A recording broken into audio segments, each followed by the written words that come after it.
Hello and welcome. In Tanzania, more than 1,000 people have been killed from days of unrest in the country following a disputed election. Today, President Hassan was declared the winner with 98% of the votes in the elections on Wednesday. Welcome to 90 Minutes Africa. My name is Rudolph Okonkwo. My co-host, Chido Onoma, is on assignment. Today on our show, we have a very distinguished political analyst who you've seen, I'm sure, on Voice of the People, TV, and radio.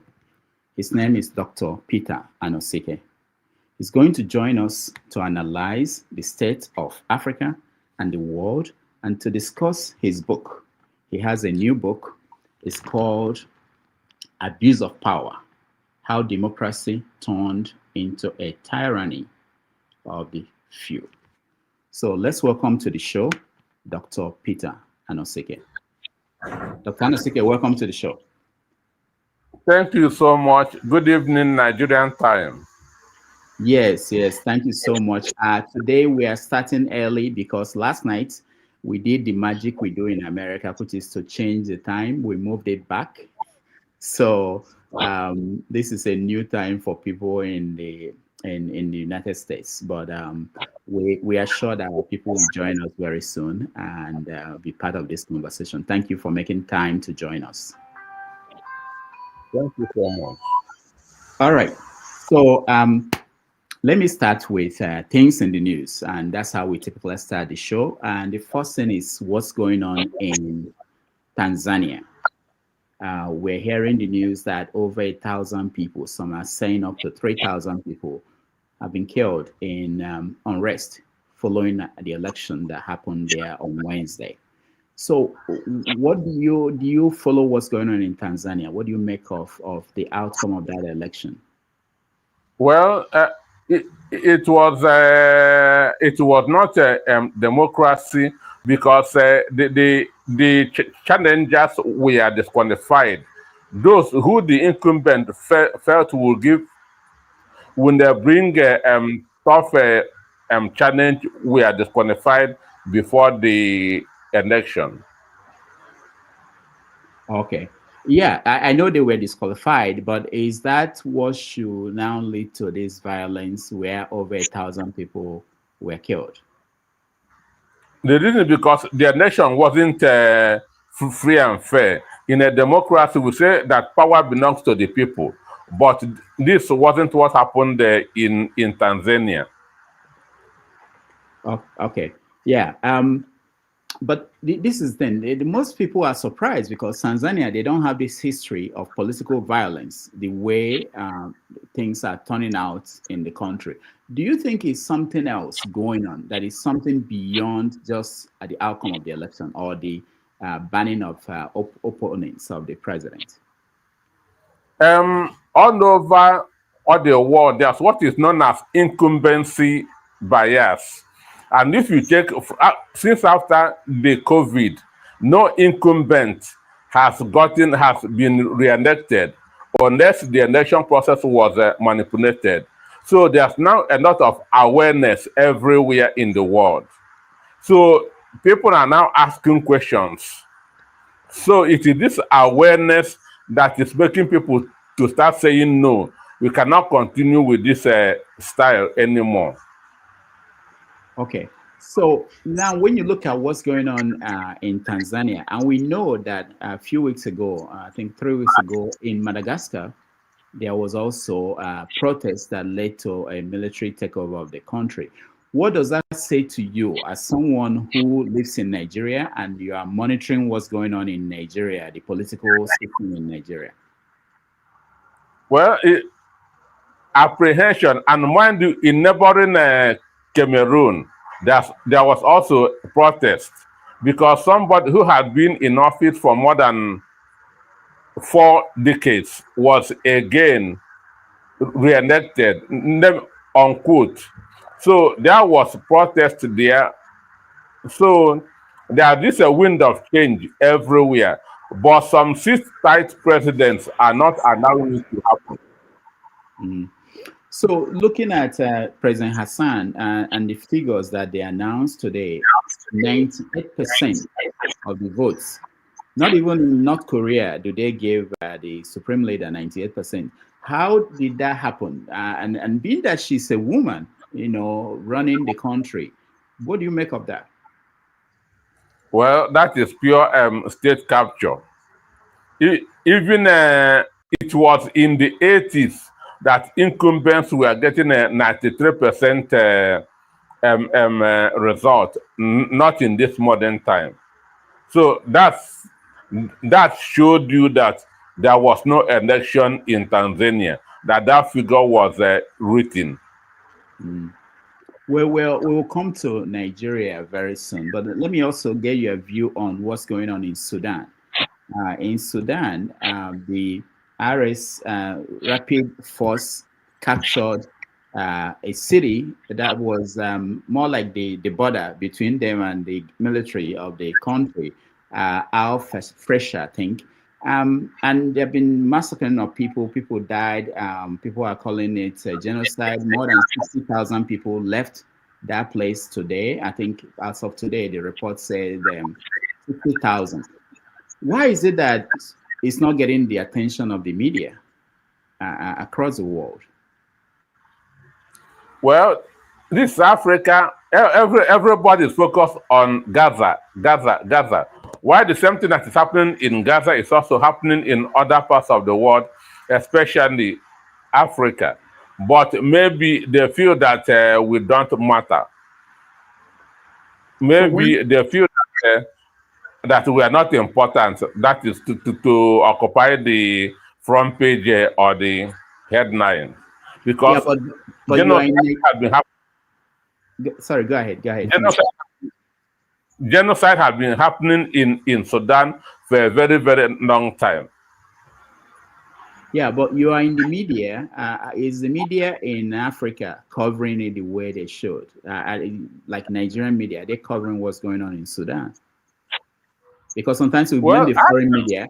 We blame the foreign media that they are not doing enough to cover it, but the African media covering it. Well, through the African media is not doing enough. Just like Al Jazeera is focused on Arab world, projecting Arab world, we don't have any media organization that is doing that in Africa. So how would that change? Whose fault is that? Is it the who? Do we blame the West for that again? No, this is African problem, and I feel that Africa should have the capacity to solve their own problems. Okay, so let's get to Nigeria, because Nigeria is in the news at the highest level here in America. We saw the tweets by President Donald Trump in the last 2 days. One was when he declared that Nigeria is a nation, a country of concern because of the killing of Christians. He also tweeted yesterday that he will think about sending troops to Nigeria to deal with Islamic terrorism. How is that playing in Nigeria? Well, we have a government that shies away from responsibility. If you check what I'm wearing now, is in sympathy with the good people of Benue State, where a lot of people are being massacred on a daily basis by terrorists masquerading as herdsmen. Understand? So my threat is in sympathy with the people of Benue State, because as I speak, more than 1 million of Benue indigenes are in IDP camp. And what Nigeria government is now doing is building puni units in IDP camps, which means that they're not to go back to their different communities. So this action or threat of action by Trump, how is the government reacting to that? Well, the latest information now by one of the presidential spokesperson is that Bola Tinubu want to meet Donald Trump one-on-one, but I don't know when that will be. That he wants to, or that there is plan for him to meet. That there's plans for him to meet with Donald Trump one-on-one to discuss the issue. Yeah, but the issue has been in the news for a while in Nigeria. How are people divided? Are there people supporting, saying that there is actually genocide going on in Nigeria, and there are people who are saying that it's not. What do you make of that division? Well, the issue is this: I don't want to believe that government is directly involved, but I can accuse government of inaction or negligence. I can accuse government of inaction or negligence because there's no reason why headers should be walking about with AK-47. There's no reason why headers should be walking around with AK-47. Mm. So you all agree the farmers do you go agree on. that there is genocide in Nigeria, going on in Nigeria against Christians? I agree, but not directly. But government is not directly involved. I can accuse them of negligence or inaction. Mm. So are the church leaders in agreement that there is genocide going on in Nigeria? You know, there's even a division among the church leaders in the country. Why? There's a division among them. Why? But why this is happening? Well, or they are speaking, they have different sympathies, different interests. Understand? But why this genocidal issue against Christians? Why people are saying it is because most of the areas that these killings are happening are Christian dominated, like southern Borno, where Chibok is. Chibok is a Christian community. Southern Kaduna, Benue, Plateau, all these are Christian dominated areas, and that's where most of the killings are going on. Yeah. Now in Benue, I know that you have a Reverend Father as the governor.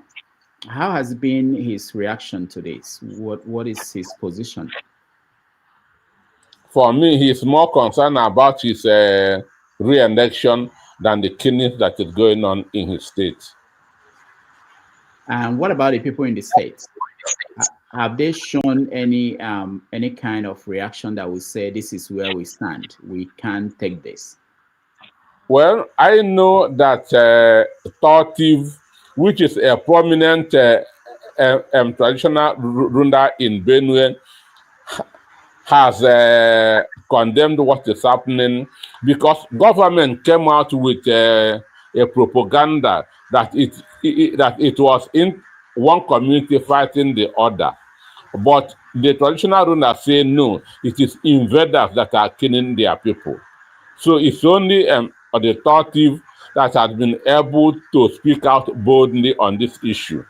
Mm. So when you hear people say that it's not just the Christians that are being killed, other people are being killed, what is your reaction to that? Because that's what we hear a lot. Yeah, other people are also being killed, but majority of people being killed are Christians because this is happening in mostly Christian-dominated areas. Mostly Christian-dominated areas. So that's why that's how did the conclusion come about. Mm. Do we know for sure the people doing the killings? I have said that it is terrorists masquerading as herdsmen. All right. So and now Tinubu's government are proposing that they want to meet with Trump told that they will stop him from taking some serious steps, including coming into Nigeria to deal with the issue. Nigerian people, how are they reacting on the street? I mean, today, what are normal, ordinary people, what are they saying? Well, it's been discussed in some circles. Some are saying since the government is not doing anything about it, that America should intervene. Some are saying that this is an opportunity for the federal government to stand on its toes. That's to stop being lackadaisical about the insecurity in the country. That is an opportunity for them to stand up. You know, he just got new service chiefs. So I feel, and with what Donald Trump is saying, they must start taking things serious. Earlier, I have told you that what's happening is negligence or inaction on the part of government.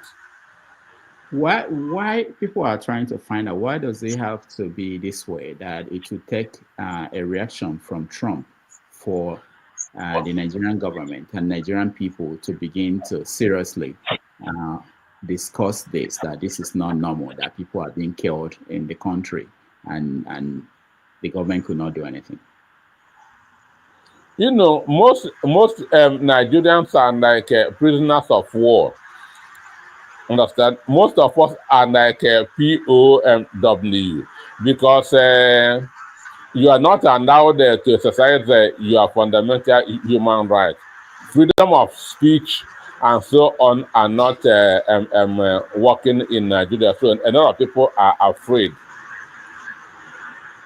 Okay, so let's go to another thing in the news. The issue of coup or no coup in Nigeria. There have been several stories out there in the media that there was an attempted coup, with newspapers reporting that there are lists of people who were penciled down to be killed.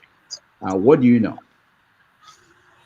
Well, the defense headquarters, the military intelligence has said that there's no coup, but people are being arrested. Over 40 people, that's according to the information that you have now, over 40 military officers are now in detention. So it's just like saying there's no rain and everybody is wearing a raincoat. So I like that proverb. There's no rain, but everybody's wearing raincoats. So now, so we are here. Where are these stories? These stories, where are they coming from? You know, details, including people collapsing when they saw their names on the list, where they got the money for the coup, and people, civilians involved. Where are the stories coming from? Well, this story broke around 3 weeks ago, and it was, I think, Sahara reporters that broke it, but government responded by saying that the 16 people that were arrested failed exam. Did you agree? Did you believe the government? You cannot arrest somebody for failing the exam. So you cannot arrest for failing the exam. Yeah. So why do you now believe what the Defense Department is saying, that there was no coup, that if we don't believe the original story? And I want to also connect it to the other story at the same time about Wale Edu, the guy that was Minister for Finance. When they reported that he was sick and he was flown abroad, they came out, the government came out and said that was not true. Later on, he showed up in the UK. So how do you believe this government, what they are saying? Well, for me, Nigerians are all the time in the dark. Government is not allowing us to know what is going on in the country. At times, they will come up with a statement which they will deny tomorrow or distance themselves tomorrow. In the case of what they do, we were told that he was getting worse in Nigeria and has to be taken abroad, which is not a bad thing because as a human being, we do fall sick. But the issue is this: they always like to keep us in the dark. And when you keep people in the dark, they'll begin to bring up speculations, which is very, very dangerous. Okay. So the other thing in the news in Nigeria is there's election coming up this Saturday, I believe, this coming Saturday in Anambra State for governor. Have you been following? Very well. So what do you think will happen? Well, for me, I see it as a one-horse race. That is, Sonudo is going to get his second term because what he had done in 3 years, his predecessor did not do it in 8 years, and you don't change a winning team. And Anambra has been an Abga state. So what did he do in 3 years that is outstanding? Okay, I was there when he did his 3 years achievement in office, and the number of roads that he has constructed and other things. And again, he said that he has never borrowed a kobo in 3 years, which to me is outstanding. Now, his critics, they've been criticizing how the insecurity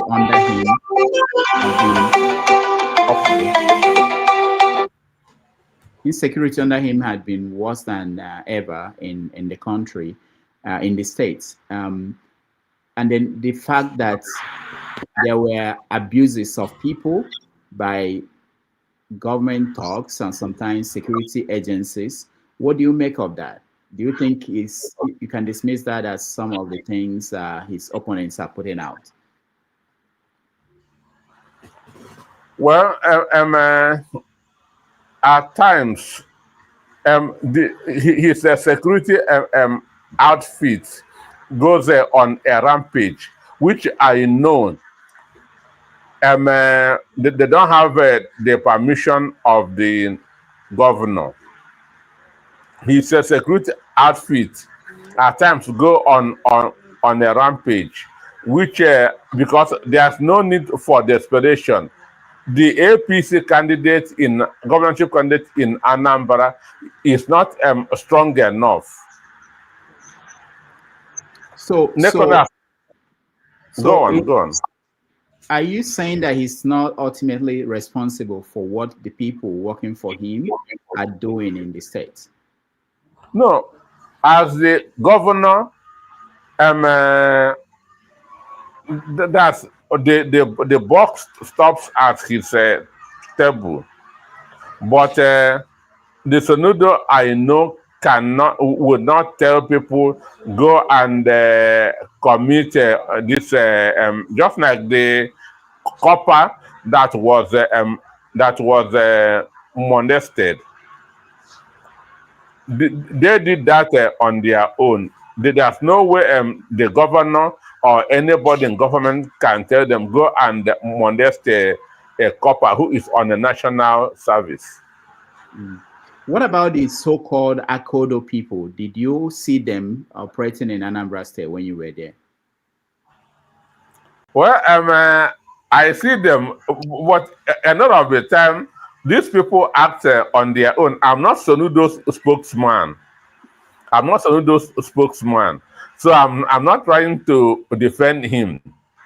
But a lot of the time, these people act without the permission of their principal. Yeah, but that wouldn't be a defense that you can make. No, I'm not saying you're defending the governor, but as a media analyst, if you're analyzing things, we have to put that responsibility back to the person who is in charge, which is the governor. And if we don't point that out, the governor will not know that this is his responsibility and it's wrong and it's not acceptable in anywhere in the world, really, for people to be suspects to be beaten by security agencies, whatever they do, whatever is the crime they committed, you know. Is that getting through to the governor? That's my question. Is that getting through? Because you are influential. You are on TV. You analyze these things, and if you don't pass across that strong message on behalf of the people, I feel that there's a disconnect. Because I saw a video of the governor essentially defending the action, sort of saying that if people stop misbehaving, the Akodo people will not be doing what they're doing. The point is that it shouldn't be. People should not have a weapon like that and use it on people, no matter what the crime was. I agree with you. All right. So the other issue I want to bring up about Nigeria and the election is Peter Obi. Where is he now? Is he still running for president? Does he have a party? What's going on with him? Well, Nigerians are expecting too much from Peter Obi. Where is he? Where is he? In 2020, Peter Obi joined the Labour Party in June of 2022. Peter Obi joined Labour Party in June of 2022. Which is equivalent of June of 2026, and but people are kind of desperate. Make your stand, make your stand. And Peter Obi has promised Nigerians that he will make his stand known after the Anambra State governorship election. That was his promise. And the Anambra State governorship election is next week. So let us see what happens afterwards. So, but as an analyst, what is your take on what are the options? Because people are suggesting that the doors are closing in all the major political parties for him, and Labour Party is in a mess. Well, there are 19 registered political parties in Nigeria as we speak. Before 2022, Labour Party was not a strong party. It was Peter Obi and the obedience that made the Labour Party what it is.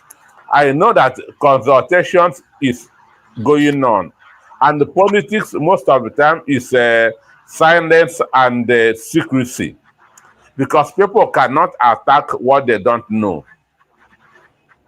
So you think this is part of his strategy? I think so.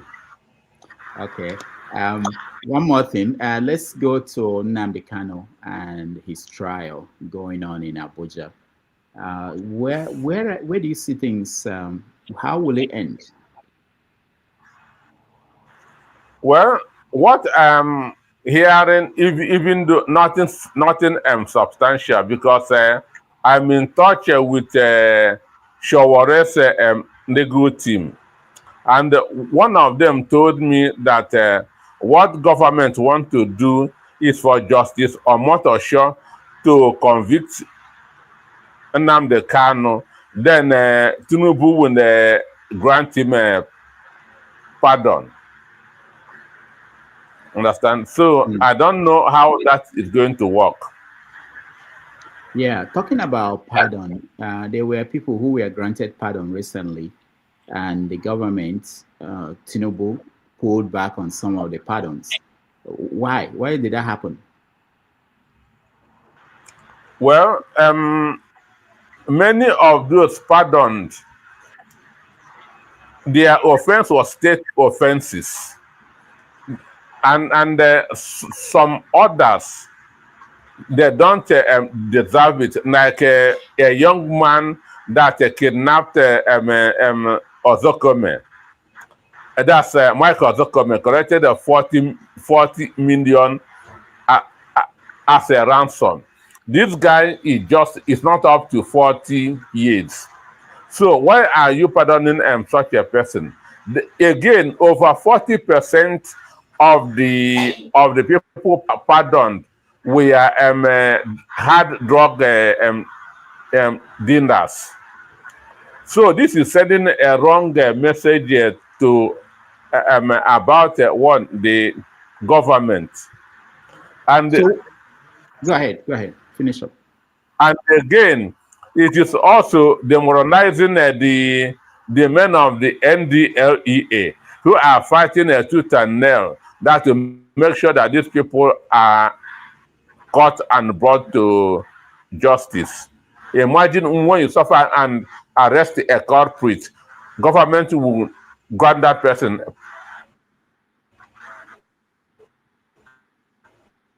pardon. So why didn't they do their due diligence before announcing the pardon? How is it that they just announce anything and then when there's pushback they reverse their announcement? Well, for me, that's why I say that the Fabwemi, the Attorney General of the Federation, should be fired for misleading the president, because he just brought the list and the president signed. There's no way the president should know everybody on that list. So the Attorney General and his team ought to have vetted the names there and make sure that they are qualified to be granted pardon. So they misled the president into signing that pardon and again going back to which makes him look weak and unserious.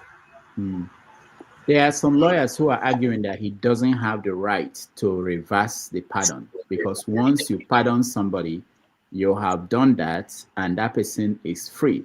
That for you to go back, it means that you have judicial power. What do you think of that?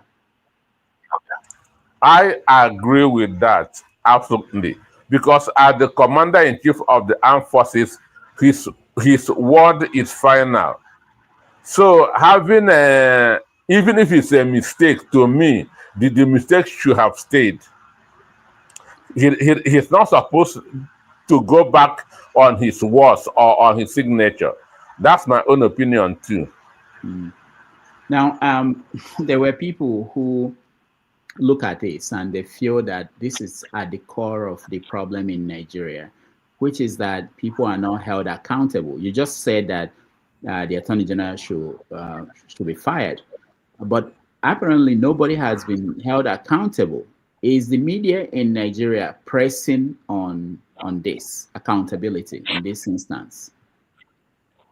Well, for me, the grace that you have in Nigeria is social media, because the legacy media have all compromised.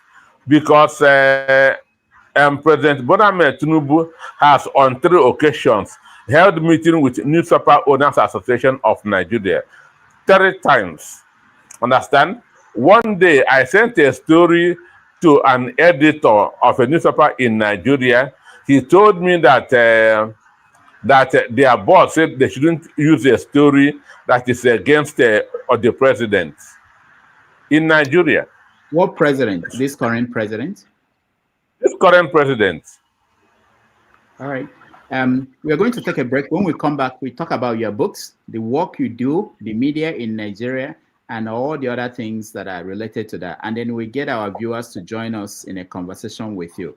Again, thank you everybody for joining. We are talking to Dr. Peter Anosike, who is an analyst in Nigeria with Voice of the People TV and radio.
right, welcome back, everybody. Thank you for joining us today. This first Sunday in November, we are having a conversation with Dr. Peter Anosike, who is a journalist, social and political affairs commentator, and a writer of several books, one of which is a Wall Street Journal bestseller, Dangote's 10 Commandments. Let's go back to your job first as a journalist, and you just told us an interesting story about an article you wrote that was not accepted for publication because it was against the president. People say that the media in Nigeria is compromised, that the media in Nigeria is bought. Is it true? It is true. It is true. Most of the media houses, newspapers, are owned by the members, by the people in the opposition. I can name them. Like which one? Because most regular people don't even know the owners of newspapers and TV stations in some cases. But those people decide how the editorial will go. So give me an example. An instance, some newspaper is owned by Ojos Okando. Understand? You cannot condemn APC in the Sun newspaper. Then Nation newspaper is owned by Bola Ahmed Tinubu. National Mirror is owned by Jimo Ibrahim, who is a senator under APC. Tinubu is a shareholder in the Punch newspaper. On and on. What about Vanguard? Guardian? Guardian is owned by the Iburu family, and they are sympathetic to the ruling party. So the TV, how is the TV stations? How are the ownership structured? One, I can say the only two television stations that I can say is independent by the day is just Arise TV and VOP TV. And mind you, last year, Arise newspaper gave Bola Ahmed Tinubu the Man of the Year award. So you can understand what that means. That's Arise TV. Then Silverbird is owned by Murray Bruce, Ben Bruce. And Ben Bruce is a member of APC. What about channels? Channels? Who owns channels? Channels are working for the government. So channels are working for the government. So what is the avenue now left for the opposition to air their views? It's the social media. Is the social media taken seriously in Nigeria? It is social media that is breaking news as we speak, and people, and it is gaining a lot of traction. Yeah, but are people taking the stories they break seriously? Because when the legacy media are not doing it, just like the rumored coup was through social media. Okay, now the other issues in the media, which is one is sponsorship. Ownership is one. The other one is sponsorship or financing. Newspapers in Nigeria, from some reports I'm getting, I heard that all of them, they don't print up to 100,000 copies. Is that true?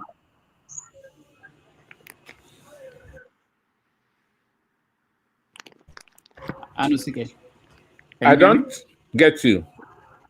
I You say heard that what? all the I'm newspapers in Nigeria, not, that the total print copies every day is not over 100,000. Is that true? it is true because social media has and online medium has eaten into it. How are they then paying for their staff? How are they paying for people who work for them? Well, some are paying, some are not paying. In short, most of the media houses today are owing their staff, and some are laying off staff too. You find people also talk about when foundations support media houses in terms of giving them grants. It's an issue that most Nigerians take offense at that idea. What do you make of that? Since the paper is not profitable and people are not paying to buy the newspapers and they have to pay people, they have some newspapers, they'll have up to 300 people working for them at this current time. Where would they get the money to pay? How are they paying? That's why I say that most of the newspaper houses are owing their staff. Even some of the TV stations are also owing. Understand? Now, yeah. Now, Yes. as I know that you are the executive director of Voice of the People, 90.3 FM radio in Lagos. How do you manage to keep it afloat? Well, one VOP TV is about 2 years old, and we have to minimize the number of our staff so that we'll be able. And again, we are paying what we feel we can pay. Understand? We are paying what we feel that we can pay, and the owner is not a politician. So that is it. I was watching Nigerian TV with a friend last week, and there were anchors on the screen, and he said that these anchors that they are taking home over 500,000 naira every day. I Every found day. that every day. I found that outrageous. But you are in the industry. What is the pay like? Well, people are just struggling. That's the right word. People are struggling. I don't want to demarcate some of these stations, but even the at the high and the mighty in Nigeria are owing, and with regard to media houses. So, do you then think that Nigerian people are expecting too much from the media if they don't have the money to cover the country? Not to talk about if they can't pay the workers, they can't cover the country. So, for instance, if something is happening in Port Harcourt and you are in Lagos or you are in Abuja, you have to fly there to cover it. You have to stay in a hotel and then you have to go back. Where do they get the resources to do these things? Well, I can say that is not happening. Nigeria is grossly unreported. What is happening in Nigeria is grossly unreported because the manpower to do that is not here because of how tough the economy is. All right. I know that you studied philosophy in Nigeria at the UNN. Were you there when P2B was studying philosophy? No, P2B was ahead of me, but it's Okay. his teacher that taught him that teach me too. Or the same teachers that taught him that. So what is it like, the department of philosophy? What do you guys get? What did they teach you there in that department? Well, P2B is practicing what he was taught, because in philosophy, we were taught beyond materialism.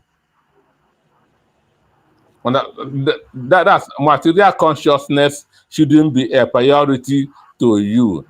What should priority to you is a service to the people. Yeah, but P2B is a billionaire. Are we questioning that? His lifestyle, does he show a billionaire? No, but at least he made the money. I was thinking that, they teach you not to make the money, that you don't need money, but obviously he made the money. So no, and you make money to be of a service to people. What a hungry man needs is food, not prayers. Okay. You also have a master's degree from UI in development economics. What is that about? What is that supposed to help us with in terms of I don't know development? What can you specify for those who do not know? What is the focus on that? Nigeria is a developing country, understand? And a lot of things are not structured in the country. There's a saying that there's no poor country, but poor management of resources. So that is what how to using the little to get the most. So will development economics will it suggest that we should borrow money the way we are borrowing money now, because we need to build our economy, expand the economy? Is that the kind of idea that you learned at UI? Is that the kind of thing they teach? Never. Or the issue is this: one, there's nothing wrong in borrowing. The most important thing there is, what are you borrowing? What are you going to do with the money that you borrow? Understand? If you borrow and invest, it is good. But in Nigeria, what is happening is that government borrow to share. Understand? So that's what makes it bad. Really, there's nothing wrong in borrowing, but you have to borrow to invest, not borrow to share. Now, in January, there will be a tax increase. The people who push for that in the government are saying that anybody making 800,000 naira a year will not pay taxes. This is how they frame it.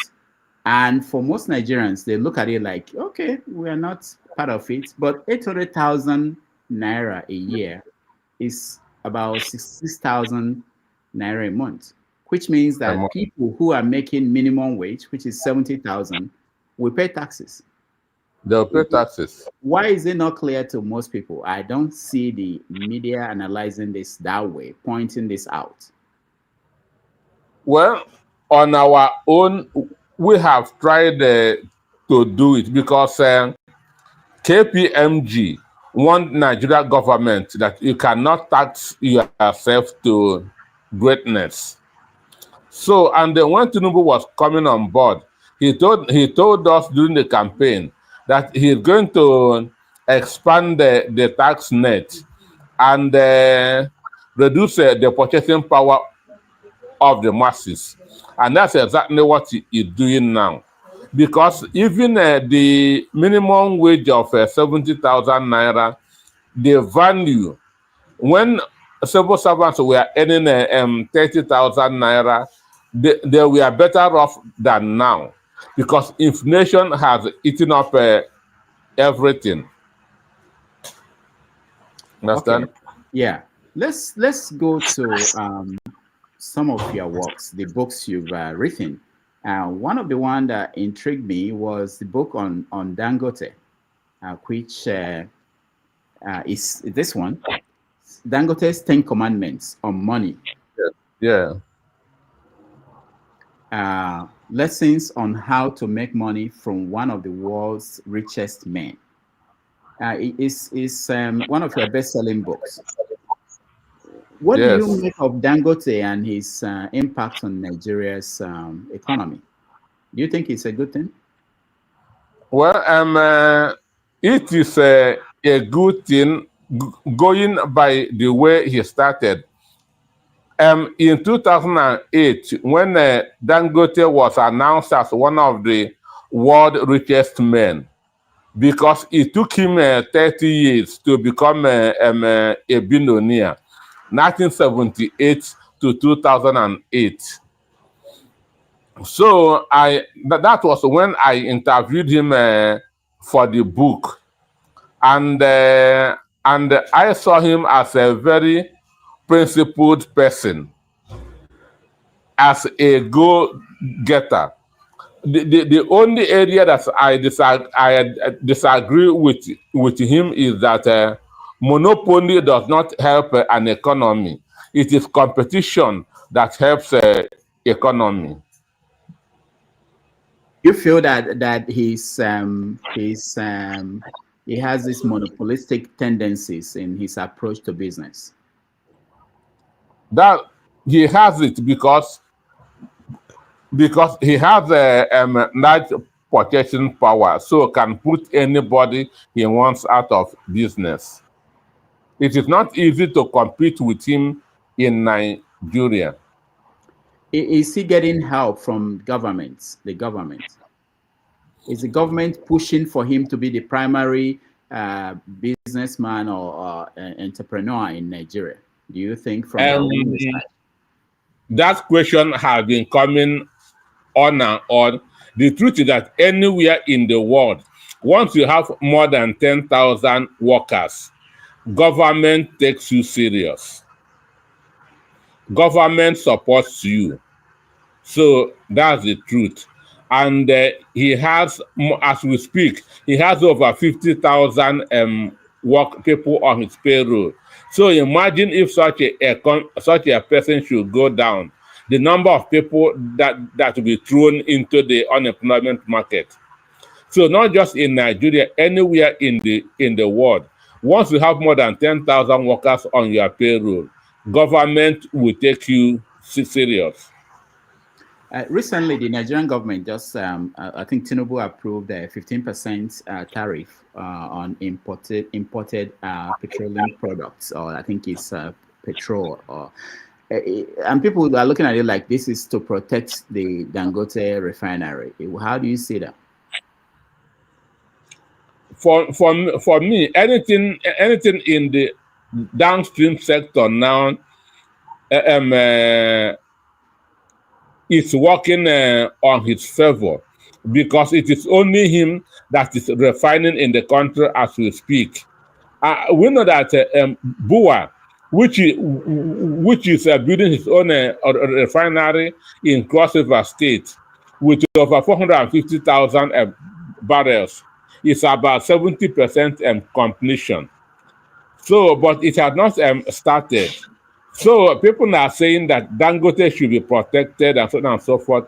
But for me, it is competition that develops an economy, not a monopoly.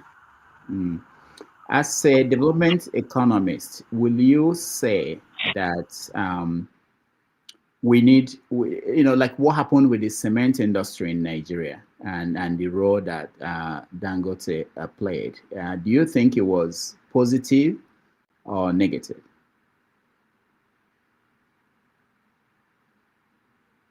Ms. Anosike, can you hear me? All right, I think we lost him, or is frozen.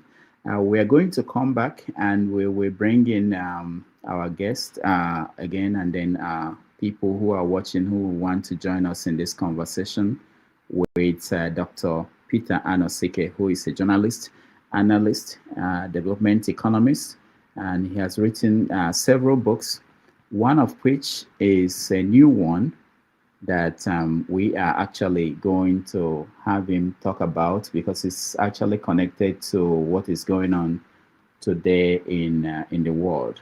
It's called Abuse of Power. Abuse of Power, how democracy turned into Tyranny of the Few. That's his new book. When he comes back, he will talk about that, and then he will take your questions and comments on this Sunday, first Sunday in November. Again, thank you so much for joining us. Let's take a little break, and we'll be right back. Wait, Peter, Anosike.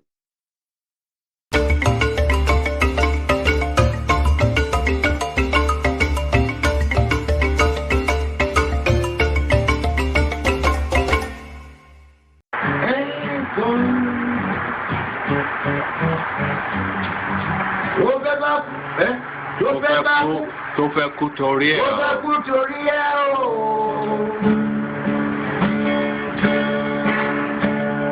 Ọwọ́ ẹni ló ti ṣàánú kọ́. Ayé la bá, ayé la fi sílẹ̀ sí. Ọ̀nà èyí yóò.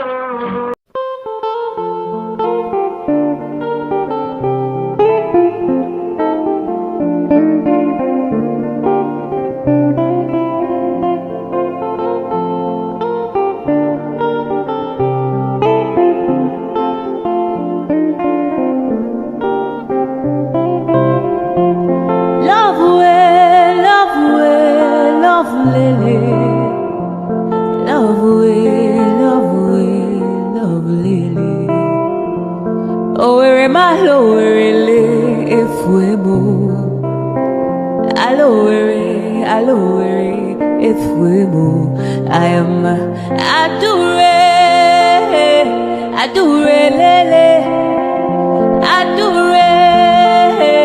adure lele, idu kwa samaka onyoma odika powder, idu kwa samupu onyoma odika fomu, idu kwa samishi onyoma odika pilo. Oh lo lo lo lo, aturubu ebule wakamwa iwariwo. Ice. Rosa Olerio, Rosanna Olerio, Rosanna Olerio adikadimba. Adure Oleri, Adure Olerio. Adure, aturubu ebule wakamwa iwariwo. Adure, adure lele, adure, adure lele. Idu kwa samaka onyoma odika powder, idu kwa samuku onyoma odika fomu, idu kwa samishi onyoma odika pilo. Oh lo lo lo lo, aturubu ebule wakamwa iwariwo.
right, welcome back, everybody. Thank you so much for hanging out with us. We are having a conversation with Dr. Peter Anosike, who is a journalist, an analyst, and of course, a developmental economist, joining us from Lagos. Okay, so where we left off, we are talking about your books, and the new one is this one, Abuse of Power, How Democracy Turned into Tyranny of the Few. Where did that happen? where did that happen, that democracy turned into a tyranny of the few? Even where you are, even where you are. Are you sure?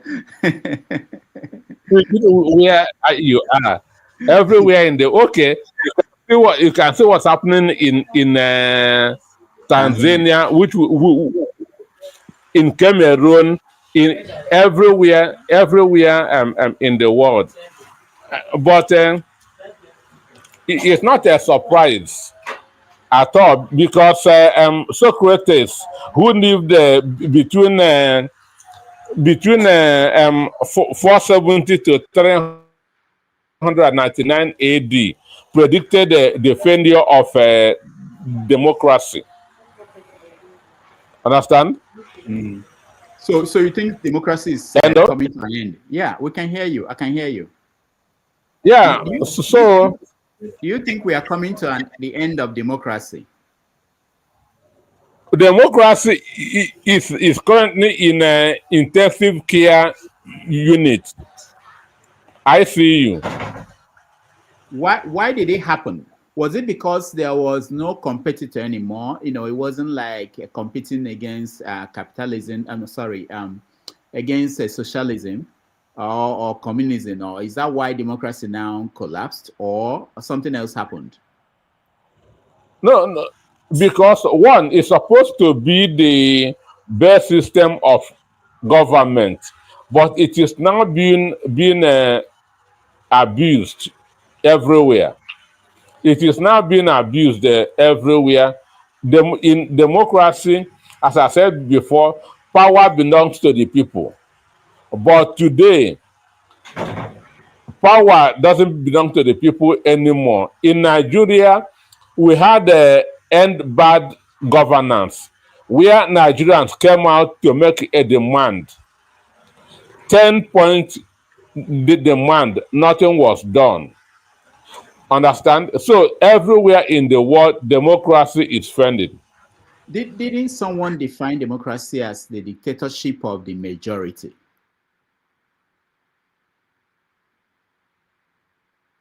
Ms. Anosike? All right. Our guest, the internet is frozen again, which is something we have to deal with. But I think at this point, I should bring in people who are in the studio. I will bring you in when next he reconnects. We will get a chance to talk to him, ask him questions about his books. For those who may want to buy any of his books, they are all on Amazon. This Abuse of Power, How Democracy Turned into Tyranny of the Few, is on Amazon. America, I'm sure it should be on Amazon, Nigeria, UK, and other places. Then there is the Dangote book. It's also on Amazon, and so many others that he published over the years. More than 10 books from our guest, Dr. Anosike. So we will continue the conversation and wait for him to join us again, because we are talking about democracy, but I think we may have to start with making sure we have internet in Nigeria that works, because other countries in Africa, including poorer countries, they've been able to overcome that issue of reliable internet.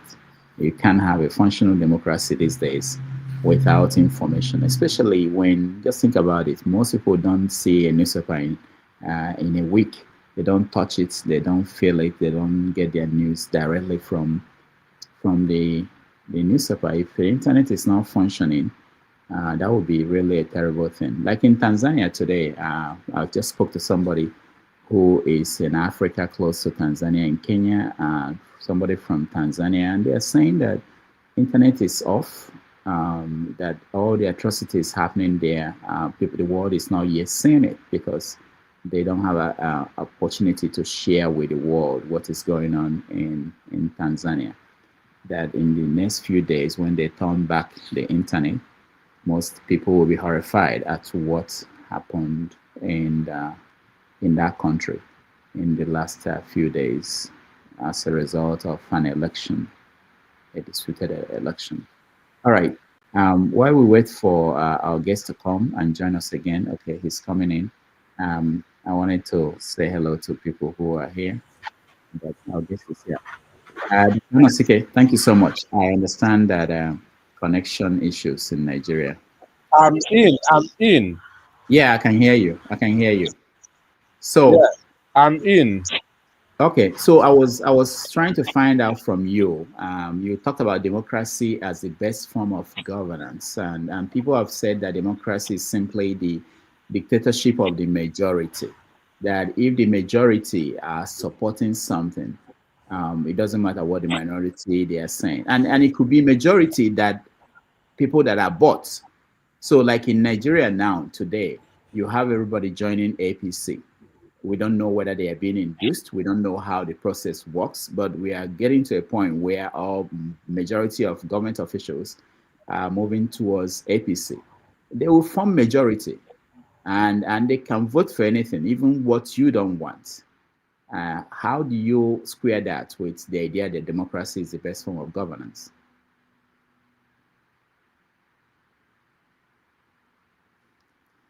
All right.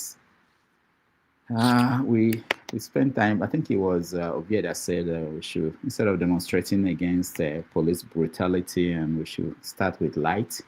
Maybe we should start with internet. We should get internet right in Nigeria, so that we can have conversations.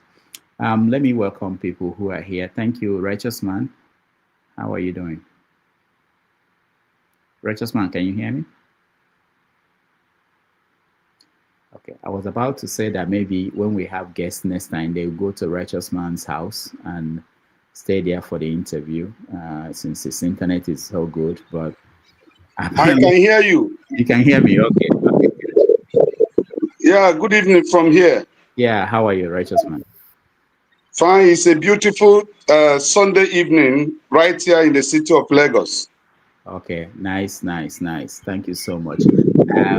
Let me, while we wait for Anosike, I saw him coming up and he just dropped again. Let me go to someone I think I know who is here in the studio.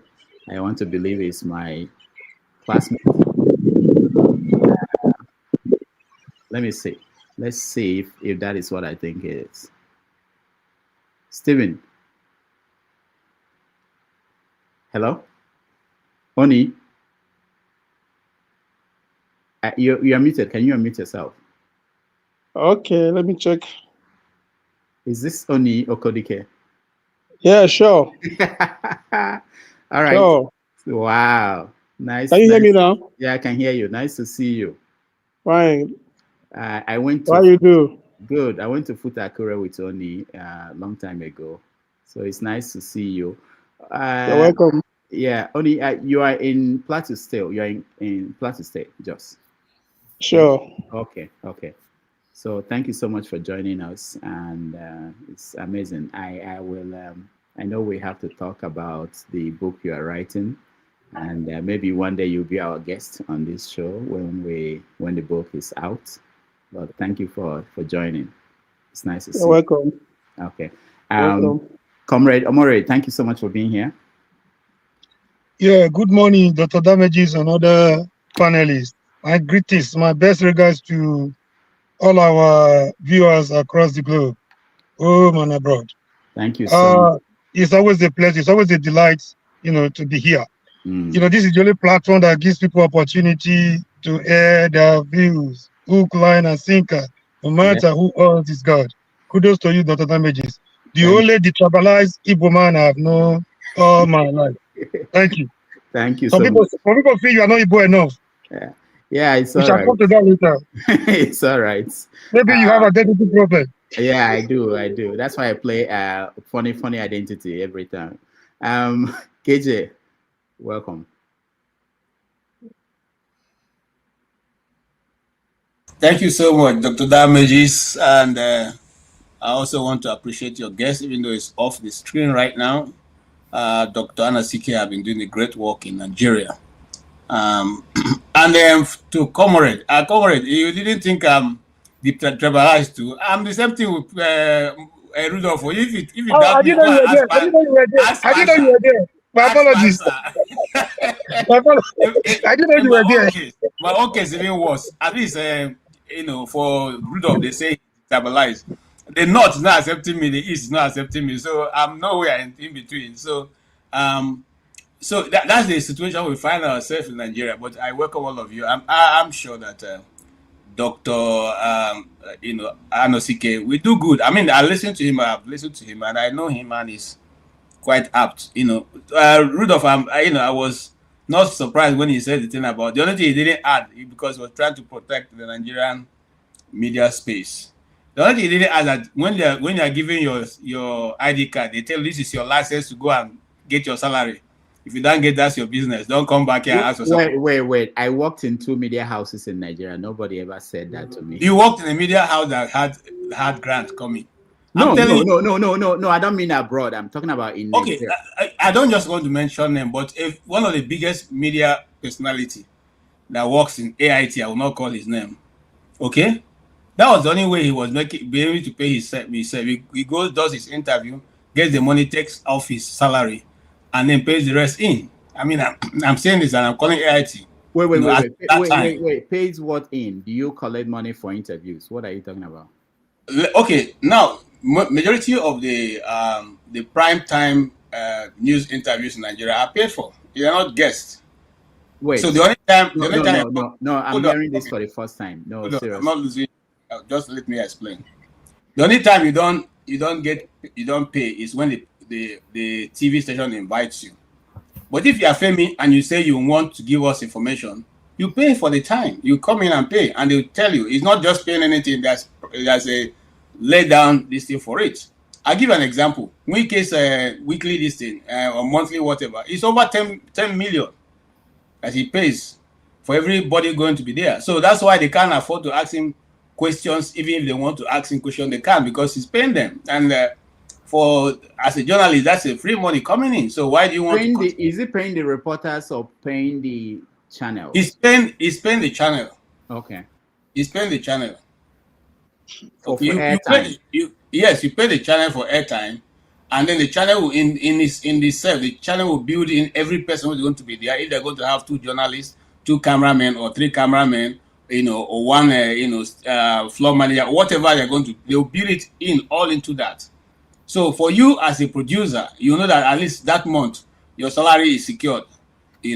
So even if the person is going to talk rubbish, you want to let him talk all the rubbish, just like they allow Wiki around, insult everybody, But I'm sure that if he came to their program, they will press him more than just allow him just drop whatever he wants to drop and leave that. That's the difference. And I think Mr. Anosike is on point. He just doesn't want to, he doesn't want to beat them too hard. All right. Thank you. He's back here with us, and let's see if we can round up the comments and question session with him. Dr. Damages, after you finish marginalizing not so young old people, Abby, don't worry, continue. We'll soon know everything about you from Mr. Steven. All right. Dr. Anosike, can you hear me? Dr. Anosike, can you hear me? Yes, I'm with you. All right. Yes, I'm hearing you. Okay, let's go straight to the questions and comments. Let's start with Femi, who complained that he's been left out. Femi, welcome. You're first. Okay, thank you. Welcome, sir, Dr. Anosike, because I know you're a doctor.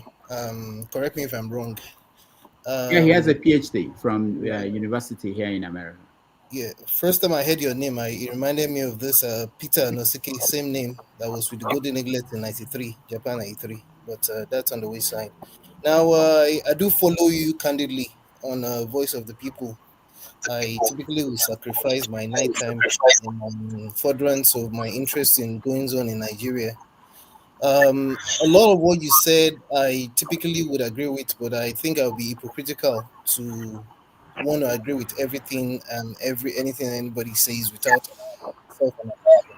Now, my question has to do with the ongoing what's beginning to become like a debacle now, security wise, and it's been like that forever.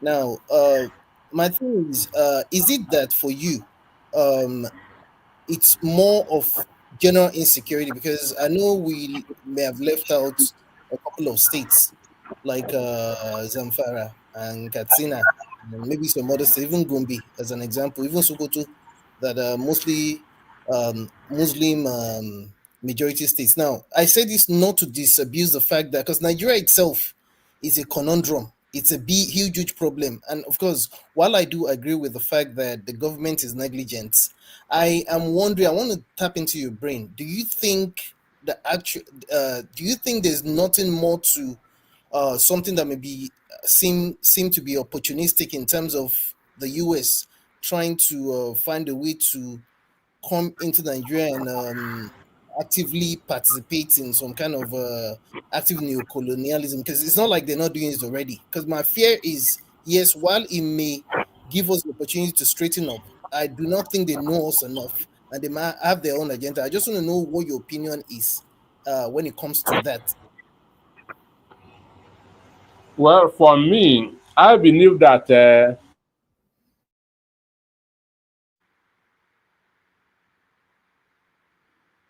All right, it's going to be a long day. Anosike, we can hear you. This in African reasons. I believe that some of these Western countries are helping to contribute to the insecurity in some parts of Africa, especially for mineral resources. Check what is happening in Congo. And we have heard that what is happening in Borno State, that there are some syndicates, foreign syndicates, that are involved. So it's not just an African thing. Imagine Boko Haram that are now using drones. What does that tell you? All right. Thank you so much, Anosike. Let's go to, I think, let me make sure I follow the sequence that people came in. Stephen, go ahead, you are next. A comment or a question for our guest. You're muted. Can you unmute yourself? Okay. The line is breaking, Doctor. Yeah, Stephen, can you unmute yourself? Yeah, can you hear me now? Okay, good. Yeah, go ahead. Yeah, just like the last speaker said, that there are concerns about the Western countries having interest in African mineral resources. Or repeat what you said. Can you hear me now? Yeah, go ahead. I said, just like the last speaker said, there could be a suspicion of the Western countries having interest in our mineral resources as an African nation, but then I still feel the leaders of the African nations should be able to put their house in order and avoid such kind of interruption and intervention from the Western countries. Once you can put your house in order, it reduces external interference in your house. So my take is that we should try as African leaders to put our house in order to avoid such interventions coming up anytime in the future. So, Dr. Anosike, did you hear him? For me, I believe as European countries have NATO, Africa needs to have a standing army to fight against all these insecurities, like in Sudan. All right, thank you, Stephen. So, Dr. Anosike, are you saying that if standing army is going to come to Nigeria, the Nigerian people will accept an African standing army to come in and help us to deal with Boko Haram? for me, that's if it's agreed among the AU countries that we need just like what is happening in Congo now with the M23. If we have our own standing army, they can move in there and help to quell all these things. I believe that Africa should be solving their own problems. All right. Thank you. Righteous Man, you're next. Yeah, Dr. Anosike, good evening. I'm one of your listeners in VOP. And it interests me when you speak. You are one of the fearless journalists and the media personality we have in Nigeria today. So proud of you and your work. We continue to pray for the radio station and TV station. Now, my question is this. You've given Professor Charles Soludo a pass mark based on the things you've seen him achieve. Don't you think that Soludo is laying the foundation of the demise of ABGA? Being that he romances with the APC in the night and at the daytime is an ABGA person. Just like what is happening in PDP today, some individuals laid the foundation for the demise of PDP, which is not far-fetched. Don't you think that if Soludo wins this next election, he will certainly defect to APC, and then that will bring the demise of ABGA in Nigerian politics? Number two, do you think that a man who failed to put his house in order, who continuously and erroneously disturb the peace of others, that the neighbors cannot intervene to stop such disturbances? What is happening in Nigeria for the past 10, 11 years, 15, going to 20 years? We have been disturbed by these Boko Harams and insurgency. Don't you think it is good for those who think they can solve it to come and help us and sort our problems out? Thank you. Yeah, thank you so much. Well, for me, I'm seeing Soludo as APC in spirit, but ABGA in the body. Because right from time, Soludo was in the economic team of Buhari.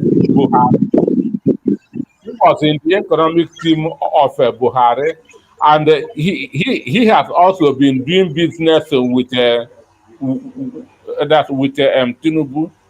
But ABGA has not really helped themselves, because ABGA has just made themselves Anambra party.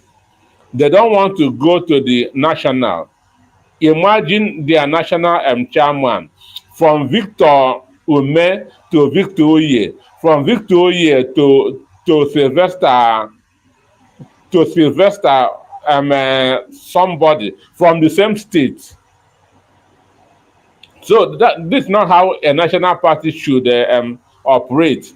And if Soludo, so that Soludo may go over to APC, because if you want to aspire for a national position, you cannot do it under ABGA,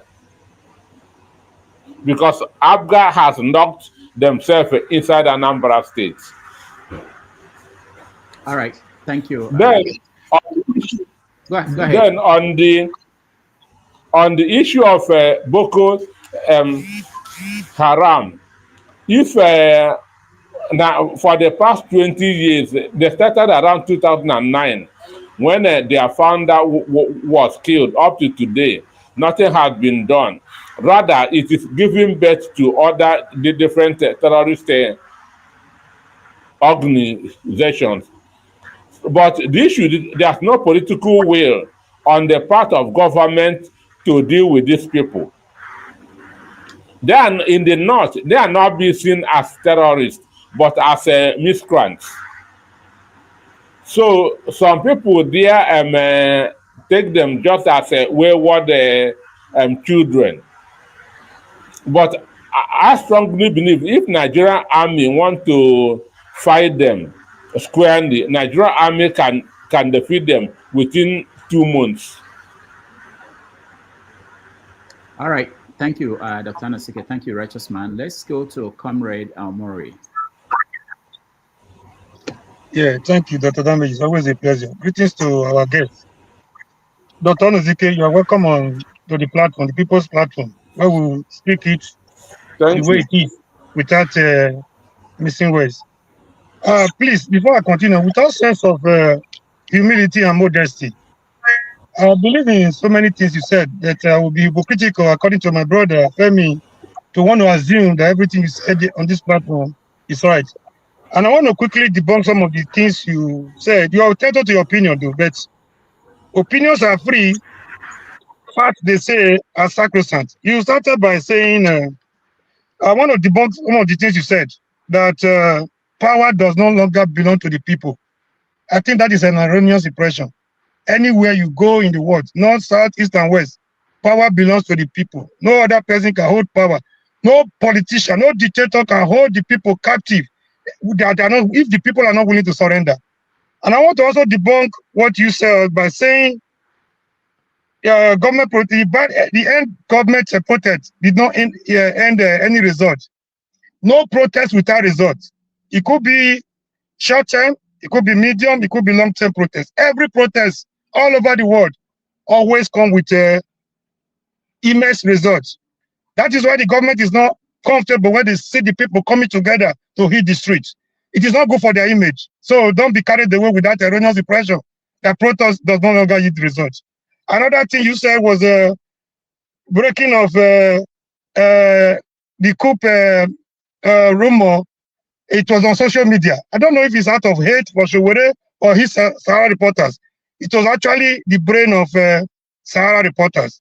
Another thing you said here was Peter Obi, PO, the Labour Party candidate, joined the party in June of 2022, and that is equivalent to June 2026.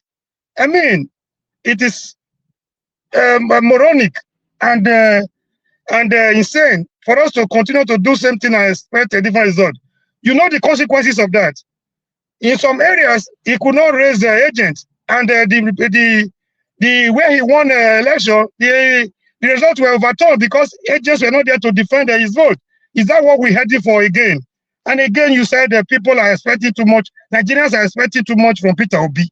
In fact, it should be the other way around. Nigerians' obedience have actually given too much from Peter Obi, and they deserve to know how their support is being managed. I don't want us to, people like you surround Mr. Obi, he will be making more mistakes. But Mr. Obi said he wants people that can, he doesn't want psychopaths around him. He wants people that can at least correct him whenever he's going astray. So I just want to put such corrections straight so that, Peter Obi is doing his best. But he's a human being. He's not an island. He cannot operate in isolation. So he needs variable advice so that he can move it from where he is right now or what he got in 2023 to the next level.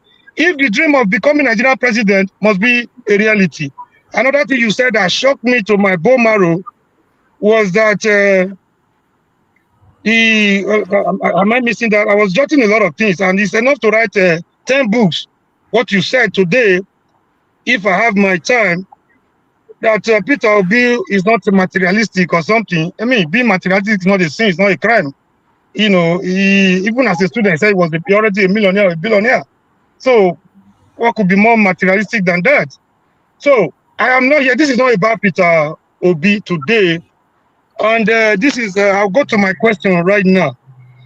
You said it's always easy for us to blame colonialism, our problem of colonialism, new colonialism, Western imperialism, the bad political rulers, But we always try to blame the problem we cause, the damage we do to ourselves on daily basis.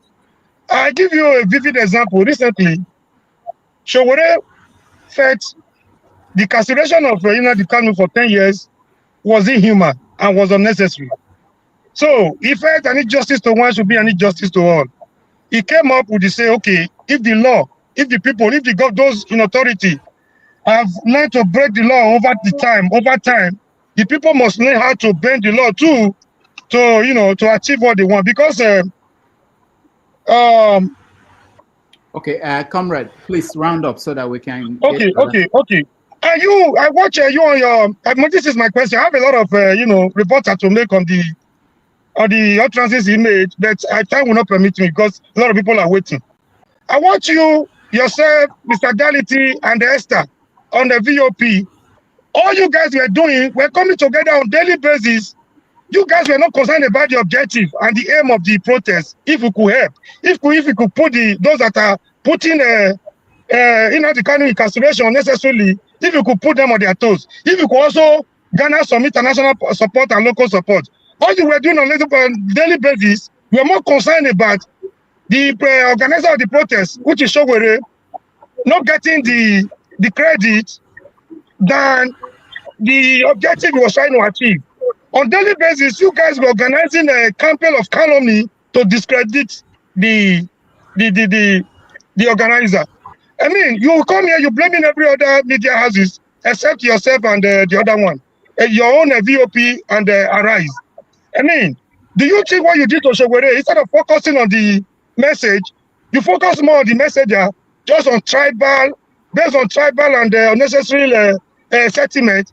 Do you think you were being fair to Sowore and his Sahara reporters? Thank you. Thank you. Okay, I want to say something. Excuse me, sir. Hello? Yeah, go ahead, Dr. Anosike. Sowore has been my friend for the past 30 years. It means that the Comrade doesn't listen to my program. Even this book, Abuse of Power, was dedicated to Sowore. The book Abuse of Power was dedicated to Sowore, Chima Obani, Bekoram Sinkuti, and Bamidele Aturu.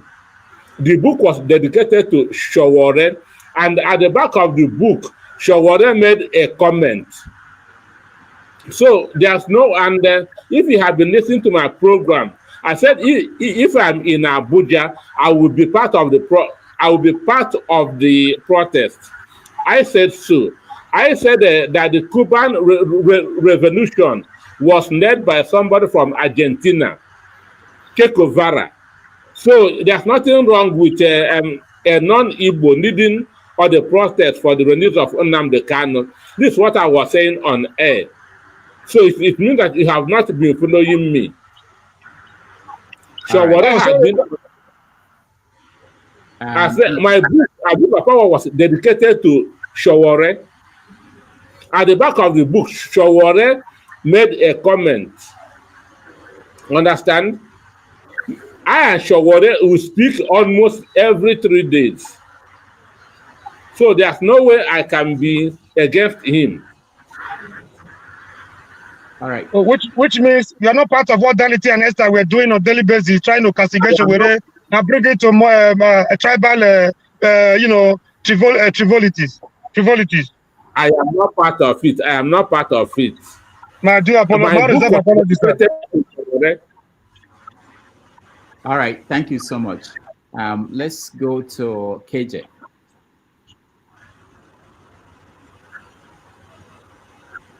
KJ. Okay. Thank you so much, Dr. Rudolph. Thank you, Dr. Anosike. I don't have any question for you really, because I followed your broadcast and majority of your activities, and I started listening. Why you were speaking today. My only thing is that I was laughing because you were being very, very careful not to, come hard on the media in Nigeria that have just chosen to be on the part of government. Kind of regurgitate whatever government says. No more in-depth analysis. No more even looking at. I'll give an example of the case of Nnamdi Kanu. They go to the court, whatever the court hands to them, they just read it out. If the court said today Nnamdi Kanu came without clothes on, they will just write, so Nnamdi Kanu was in court today without clothes on. And nobody cares to go and say, okay, let us even check to see whether it is true. So, and then you have been in this media circle. My question would then be, if I really have any, is why does even the simple things, the very simple things, I give another example, the genocide issue, that even it is the media, and I'm sorry to mention them, one of these reporters in Arise News, which you referred to, with the nightly episode, was even defending when the secretary of the Middle Belt Forum was in the program. He was the one defending the position of the somebody who is in the place where this thing has been going on for more than 10 years.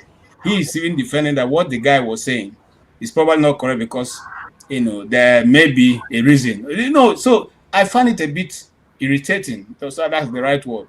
When the media goes to be the ones to read. I understand again the policy of saying government don't want you to discuss it, but you can allow the people, your guests, to air their view, since it's their view, and other than trying to tackle them and even trying to make whatever they're saying to sound, like it's not important and just their own idea. I appreciate the work you do. Sometimes I fear for you people, because I know it can be this thing.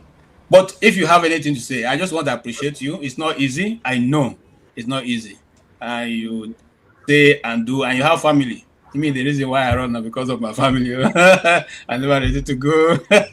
So, but you are very brave, and the way you tackle this issue, I want to thank you. Thank you, sir. Thank you so much. All right. Chim, you're next. Good day, Mr. Anosike. So is it Mr. or Dr. Anosike? Dr. Anosike. Dr. Anosike. Anyone. Yeah. All right, sir. I didn't watch you when you gave your expose, but I just joined when the question started. But I kind of have an idea where we are. So I have both a question and a comment, if I'm allowed. My question is this. Nigerians suddenly, everybody is screaming unity and conspiracy all over the place. So I keep hearing this conspiracy of an interference of the Western world, which is becoming the norm for us. We're reading one book or the other where there's someone is telling us how CIA is working or CIA is not working. But this is my question. One of the guys who was accused of this supposed coup against the current government, had been court-martialed in the army for selling ammunitions and vehicles and stuff like that. So is it possible that these drones that we say, or equipments, as it were, that Boko Haram has access to, that is willing saboteurs within the system selling or giving out national assets to be used against the nation? And it is not that it's any Western nation anywhere giving it to them. This is people in government willfully giving out what should be a national asset to be used against the nation. That's my question. Because I think, personally, I'm getting tired of pointing fingers at other people. Now, it now brings me to my comment, which ties into this. People won an election. And during elections, I know people always say, oh, this election was divisive. Elections are designed to be divisive. Once there is a division, two sets of people competing, it's divisive. It doesn't matter which part of the world you live in. Elections are divisive.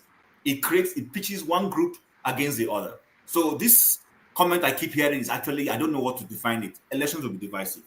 What we expect is that after the elections have been won, the person who wins brings everybody together to say, okay, let's settle our swords. I am for everyone. We were in Nigeria in 2015.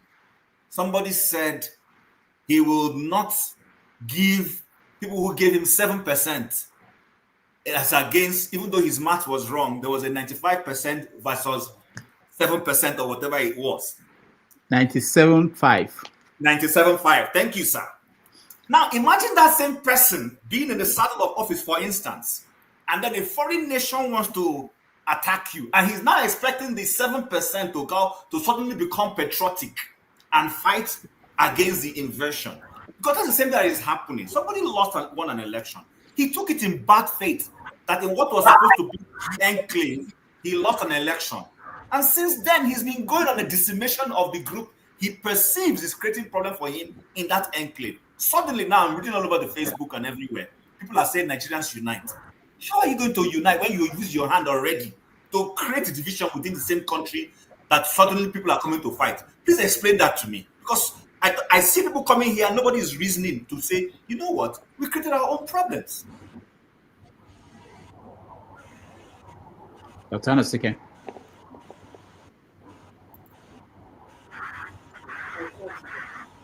No, but the network. We can hear you. Hello?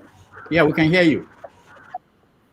Yeah. So, to start with, he said somebody that was the officer that was accused of the coup. Government has not admitted that there was a coup attempt. Government is yet to admit that there's a coup attempt.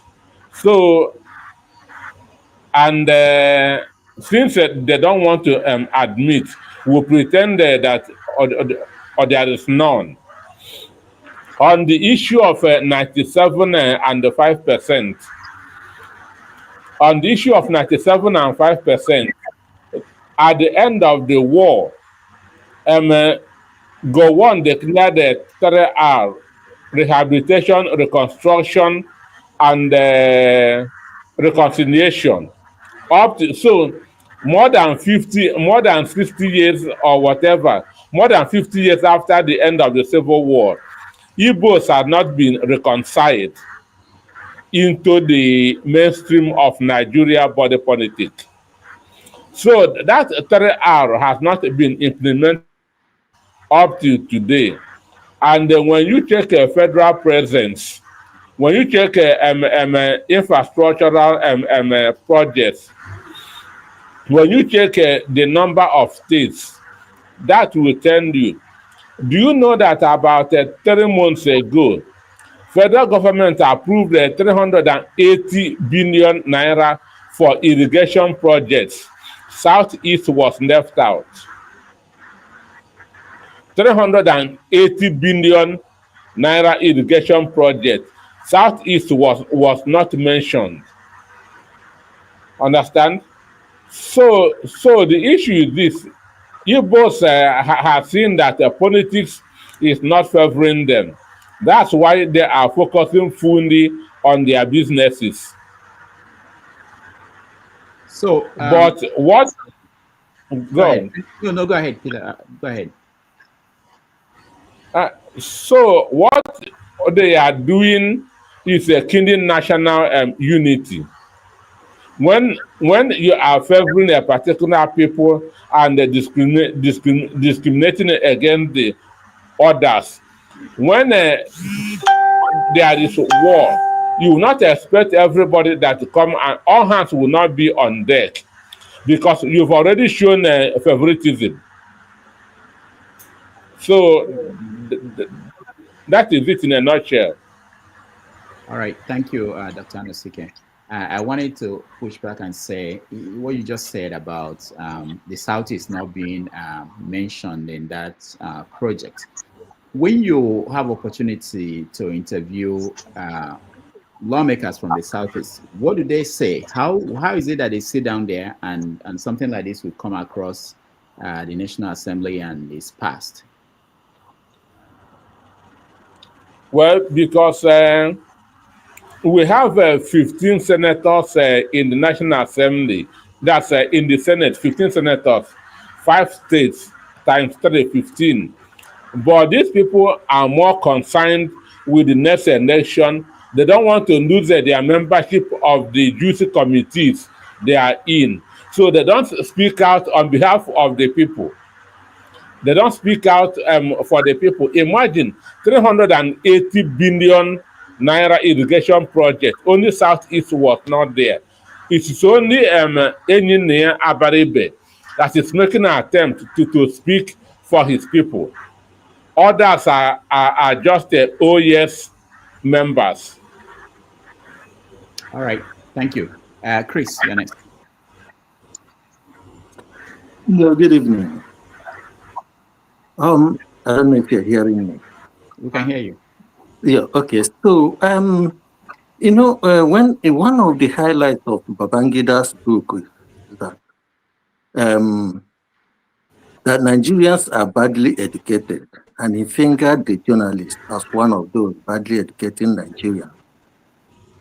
So, and each time I listen to most of the analysts on Nigerian televisions and all the radio stations, it seems to me the kind of the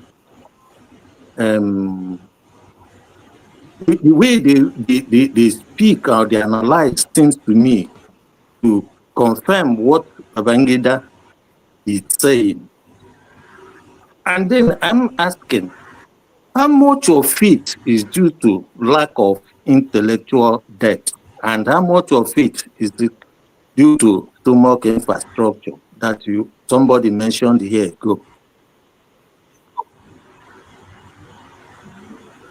I don't really understand a lot of things you said.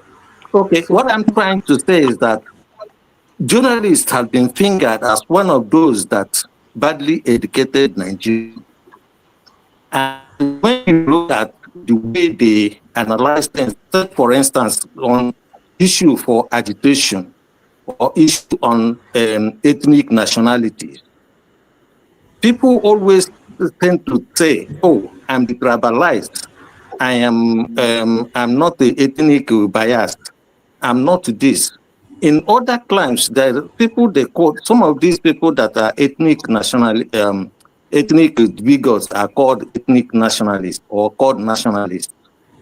Okay, so I am asking, the question I want to know is, if they do not understand, for instance, is it the reason why sometimes they try to go along with what the federal government or the government wants them to say? Is it due to the fact that they've been paid to say so, or is it because they do not understand the full meaning of what they are saying? So that they can disagree with what government is asking them to peddle along. Well, for me, everything starts with the owner of the media house, the political leaning, the mindset of the owner of the media house, because you cannot go against the philosophy of the owner of your principal. So that is where it started.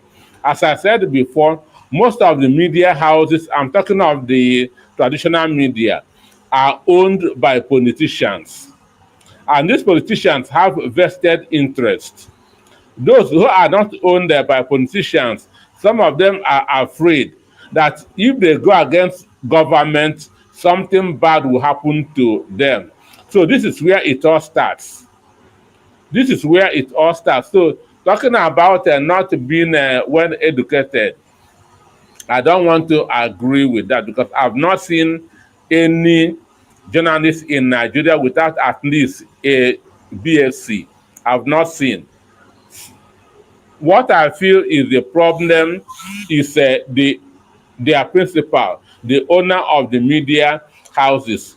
Why I'm able to speak is because the owner of VUP is not a politician, and he's not owing banks. Do you understand that? The owner of VUP is not a politician, and he's not owing any bank. So AMCON cannot be sent to go and take over his business. So that's why we are free in VUP. But it's not the same in the other media houses. So they know what to do, but they are constrained. All right. Thank you, Chris. Let's go to Ovie. Ovie, you're next.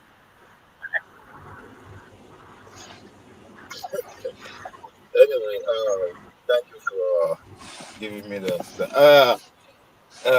Doctor, I wanted to judge. I wanted to judge a book by its cover before now, but I said, okay, maybe I just see where I will get access to the book.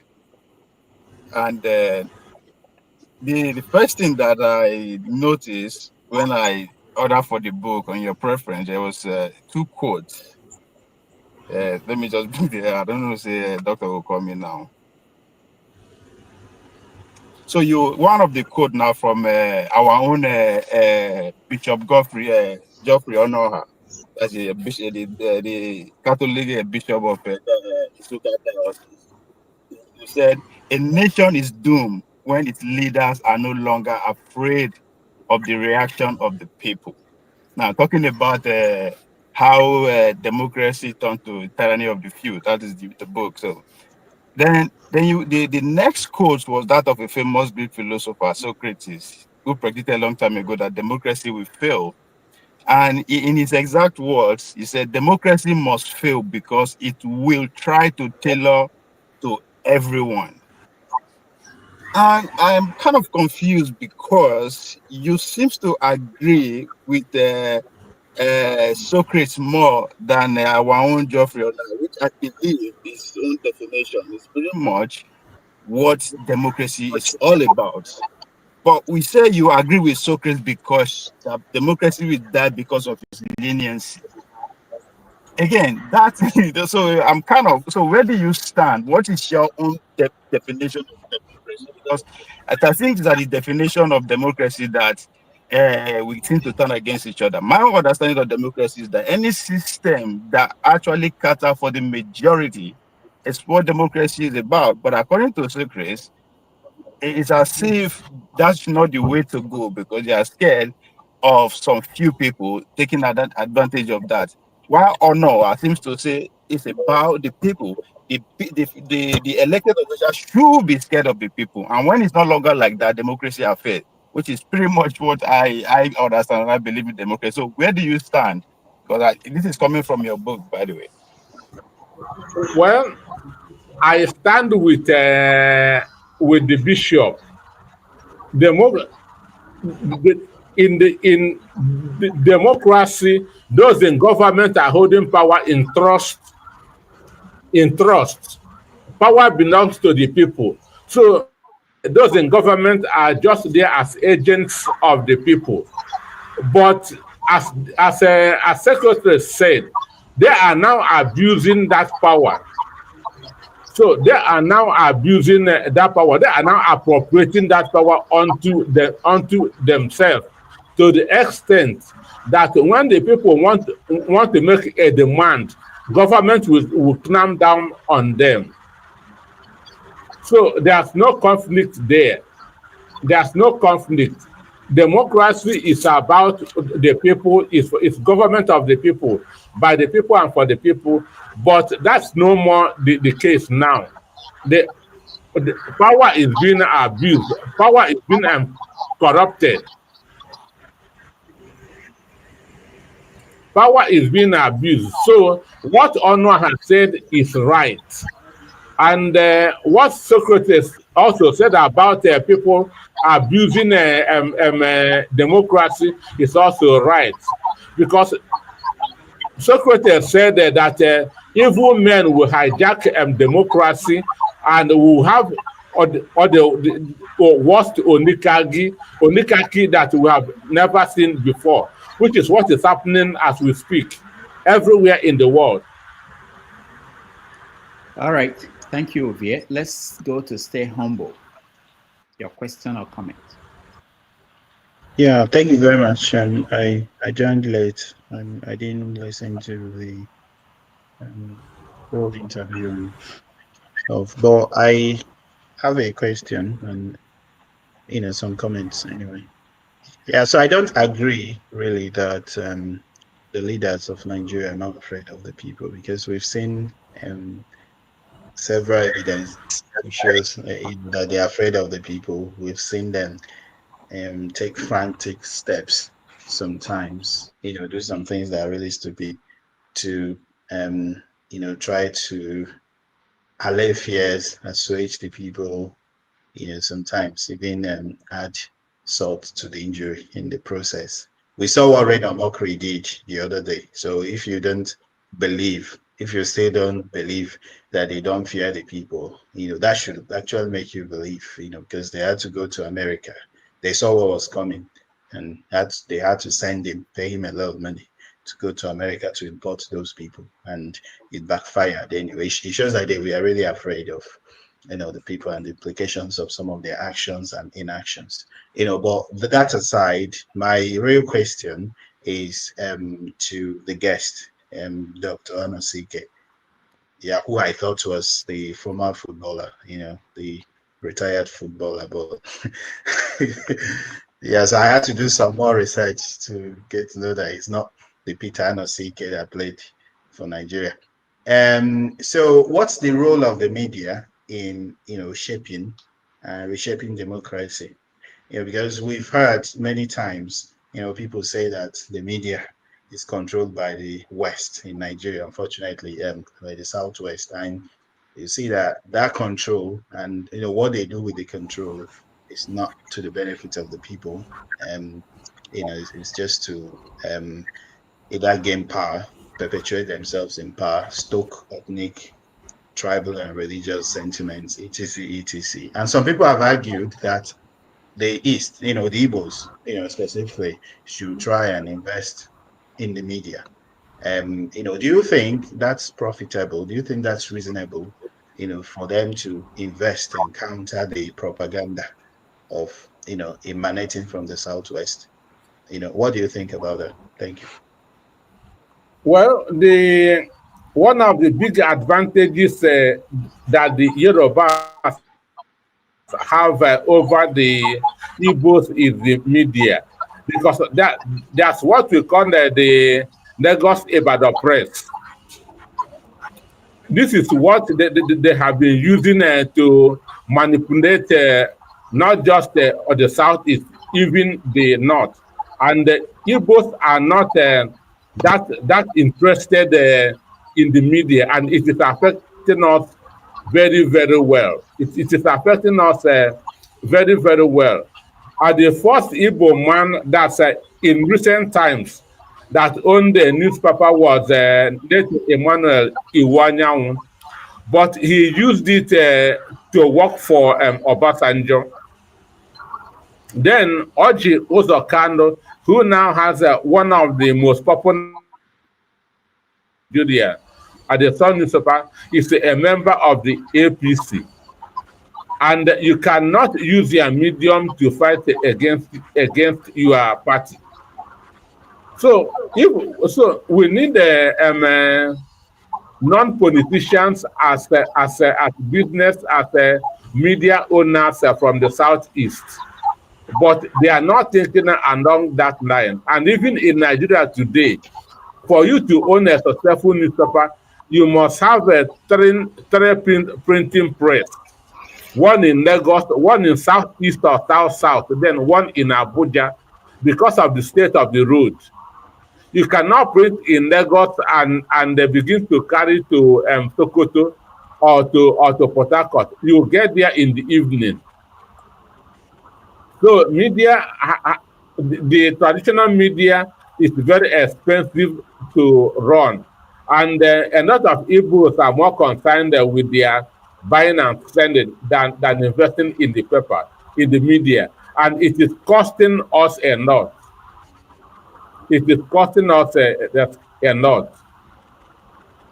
All right. Thank you. Stay humble.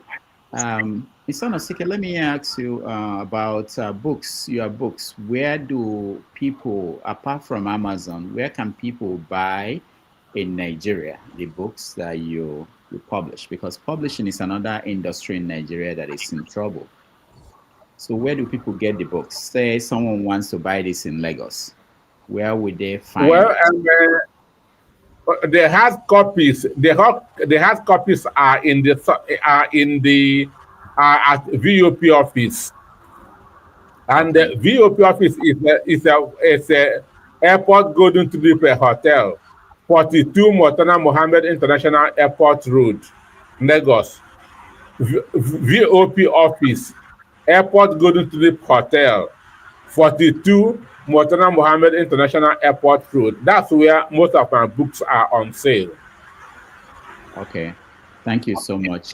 For those who, of course, you can buy it on Amazon. It's out here, and if you're in Nigeria and you want to buy. Let me ask you, how much does it cost? Like the Abuse of Power book, how much does it cost in Naira? Because there have been issues about the cost of books in Nigeria, whether it's out of reach for regular people in Nigeria. How much is it? Well, in Nigeria here, we sell 10,000 Naira a copy. 10,000 Naira a copy. Okay. All right. And you have one of them, the one on Dangote was Wall Street Journal Bestseller. What makes a book a bestseller? Because I had a lot of people ask that question when we had a guest here. What makes a book a bestseller? Well, to me, it should be the number of patronage. Okay, number of copies. It should be the number of patronage, because Dangote is a popular man, so people want to know about. Did you interview him for the book? One-on-one. Okay. Yes, I called him on phone and asked him, what are those principles that have made you one of the world's richest men? He said I should come to his office. So I was going to his office then. At the time, Joe Okoma was his legal advisor. So after the interview, he told me that any chapter I write, I should give it to Joe Okoma to go through. Understand? To make sure that nothing will be against his personal or business interest. So it was a one-on-one interview. Okay. Then at the end of the day, I have to give Doraku that to write on the forward. Okay, very good. All right, so I'll give one more person or two any follow-up question that they may have. If you raise your hand, okay, KJ, go ahead. Okay, Doc, I asked you a question. I think you didn't maybe hear me. I was asking, why do the journalists, even when you have a guest in the studio who is ready to tell the whole truth as he knows it, the interviewer now be the one pushing back as giving suggestions? Great interviewers like Charles and Nagolo did that, with some people, and I'm just calling Charles because I know he will not be offended, and he does a good work. But sometimes he pushes back even much more than trying to sometimes make the guest information or the interviewee make the person look as if the person is not being truthful or doesn't know much about what the person is saying. Is that also part of the directive from the NBC now? Because I know the NBC warned the station not to use certain words. Do they also say that they should make the people's contributions or suggestions to look invalid because the way they push back? NBC has put fear on a lot of presenters. Understand? They have put fear on a lot of presenters. That's why after any program, you hear the views expressed by the analyst is not the opinion of the radio or TV station. So that is cowardice. So they are not free. They are not free. They are not free. So they don't want to go to the wrong side of NBC. That's the problem. So if an analyst is talking, they will be hushing you. Understand? Even when somebody called and want to make a statement, once they hear something that they don't like, they will put off they'll cut that person off. Understand? That's the fear that NBC has put on presenters. Yes, since you're also from the Voice of VOP, what's wrong? I'm asking the direct question now. Sometimes I see Esther doing that also. She pushes, and sometimes the stance she takes, is totally not in the opinion of the audience. but I see her pushing back, especially when it has to do with the insurgency in the East.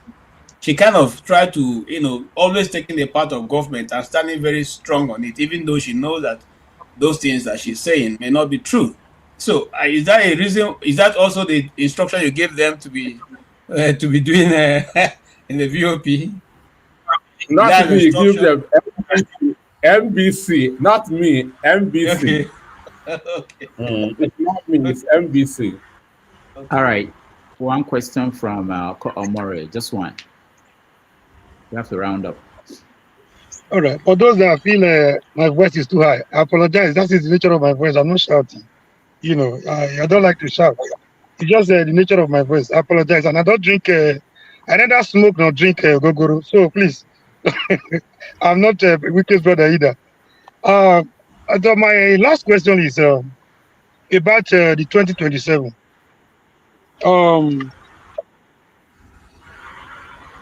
They said, okay, let me not go there. There is this people are afraid, especially the obedience. They are afraid that Peter Obi might not be on the ballot. And you just said Bill knows what he's doing. I also understand that he's a very smart man. But time is of the essence. Politics is neither a Romeo and Juliet affair that needs to be done in the bedroom, nor a secret court that needs to be carried out in secrecy. So people want to know. If people coming out, I feel the obedient folk will come out to tell you it's a strategy. I don't see that as a strategy because people want to know. If there are strategies in politics, not the platform, not issues like platform where you want to run, because every politician, every smart politician want to make his platform very popular.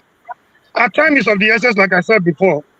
So putting everybody in abeyance, in oblivion, in confusion as far as what is going to be his party, I don't see that as a strategy. Having said that, I think, do you think the way things are going, do you really think that is a strategy, keeping the platform to his case on the 11th hour? Don't you think time will be running against him? And what happened the last time will end up repeating itself? And he might not be able to spread across the length and breadth of Nigeria, especially in the northern area. Because for now, it's assumed that we don't even have opposition. The main opposition we have today is Obi. And a lot of people don't want that obedient movement and the support just to die in natural death or to go into political oblivion just like that. Thank you. Okay. Well, Peter Obi said he would declare his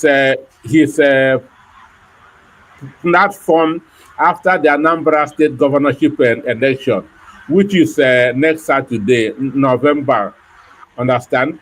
So after next Saturday, Peter Obi will make an important announcement.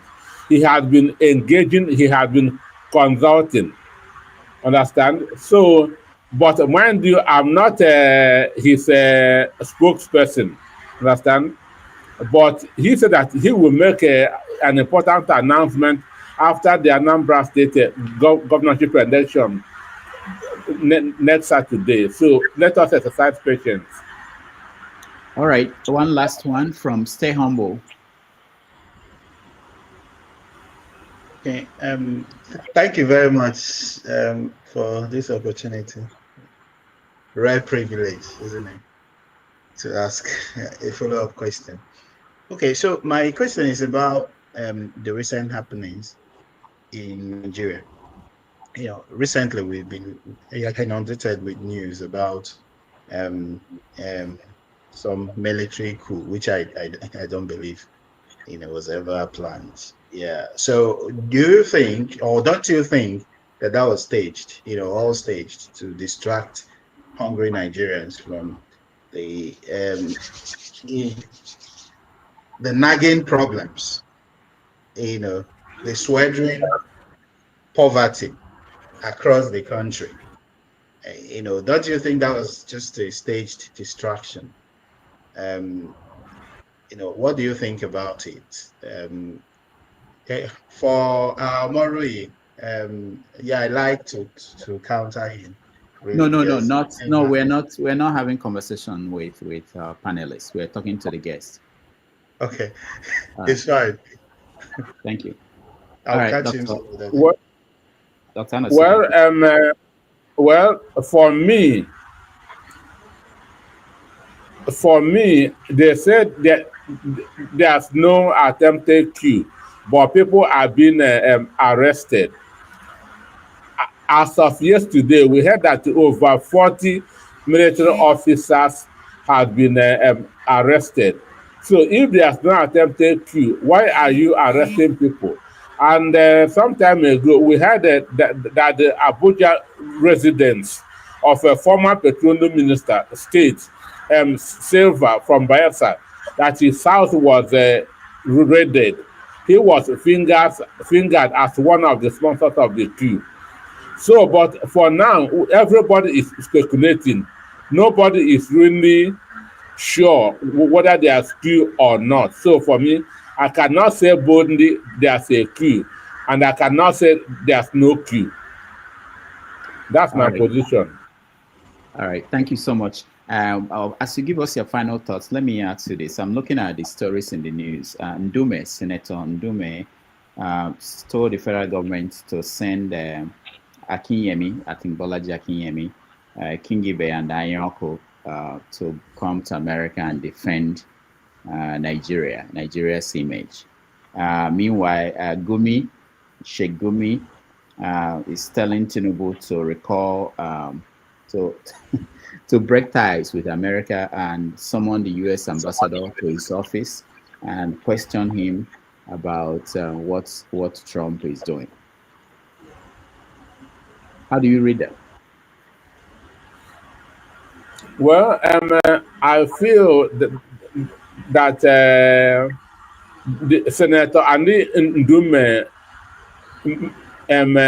made more sense, because the three eminent personalities that he mentioned are people that Donald Trump can listen to, because we know that Tinubu has been avoiding Donald Trump for some time now.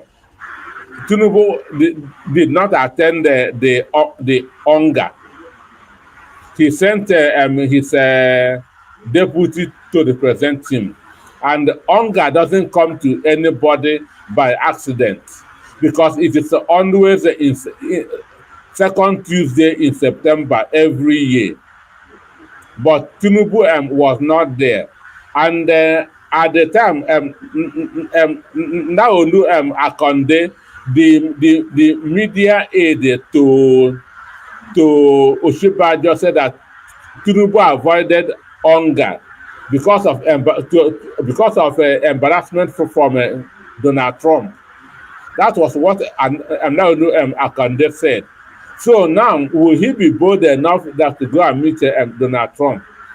So that's why Anin Dume is now calling for people who he feel that Donald Trump may want to listen to, because of their antecedents or the positions that they have held. For Sheikh Gumi is somebody who ought to be in jail in the last 10 years, serving a maximum punishment. For what? Well, if you have been following his utterances, then the last one was that the military should stop provoking the bandits. Imagine that. Is that enough the to military, lock him up? Is that enough to lock him up? That the military should stop provoking bandits. Yeah. Is that enough to lock someone up? I know. I want to know. Because when we open the door for that, I can say something now that people may not like, and they will lock me up too. Anyway, well, for me, while you give us your final thought, let me also mention that Mike Arnold, I don't know how that guy became an issue in Nigeria, came out and said that Tinubu's response to Trump is deaf, dumb, blind, and suicidal.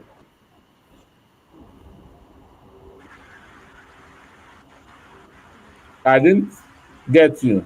You didn't get me. I said that Mike Arnold, the guy from America that came to Nigeria, responded to Tinubu's reaction to Trump's threats. That Tinubu's response to Trump is deaf, dumb, blind, and suicidal. Do you agree?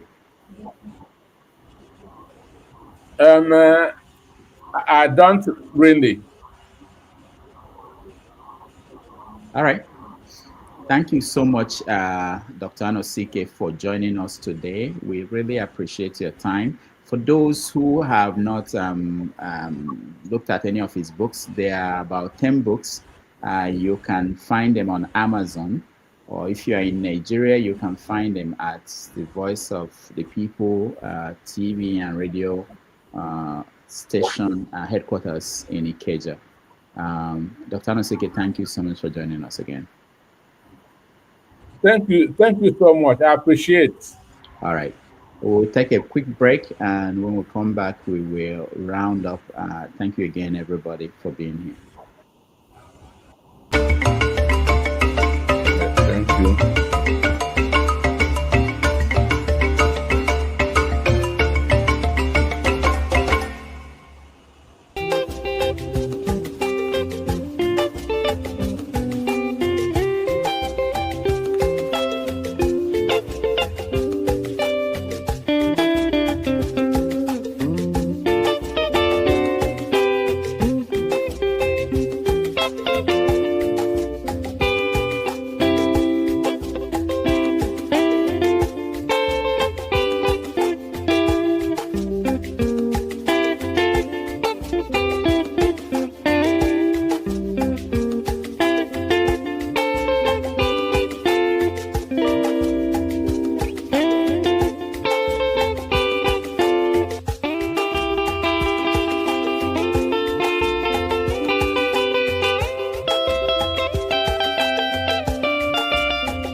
Welcome back, everybody. Thank you so much for joining us. I know some people came in late. They didn't get a chance to interact with our guests, but I thank all of you. KJ will host the after show, which is where we can have the kind of conversation that Stay Humble wanted to have with Omoyele. So there will be an opportunity for that to happen, so you can challenge anything that... Doctor, thank you for protecting me from Stay Humble. It's not humble at all.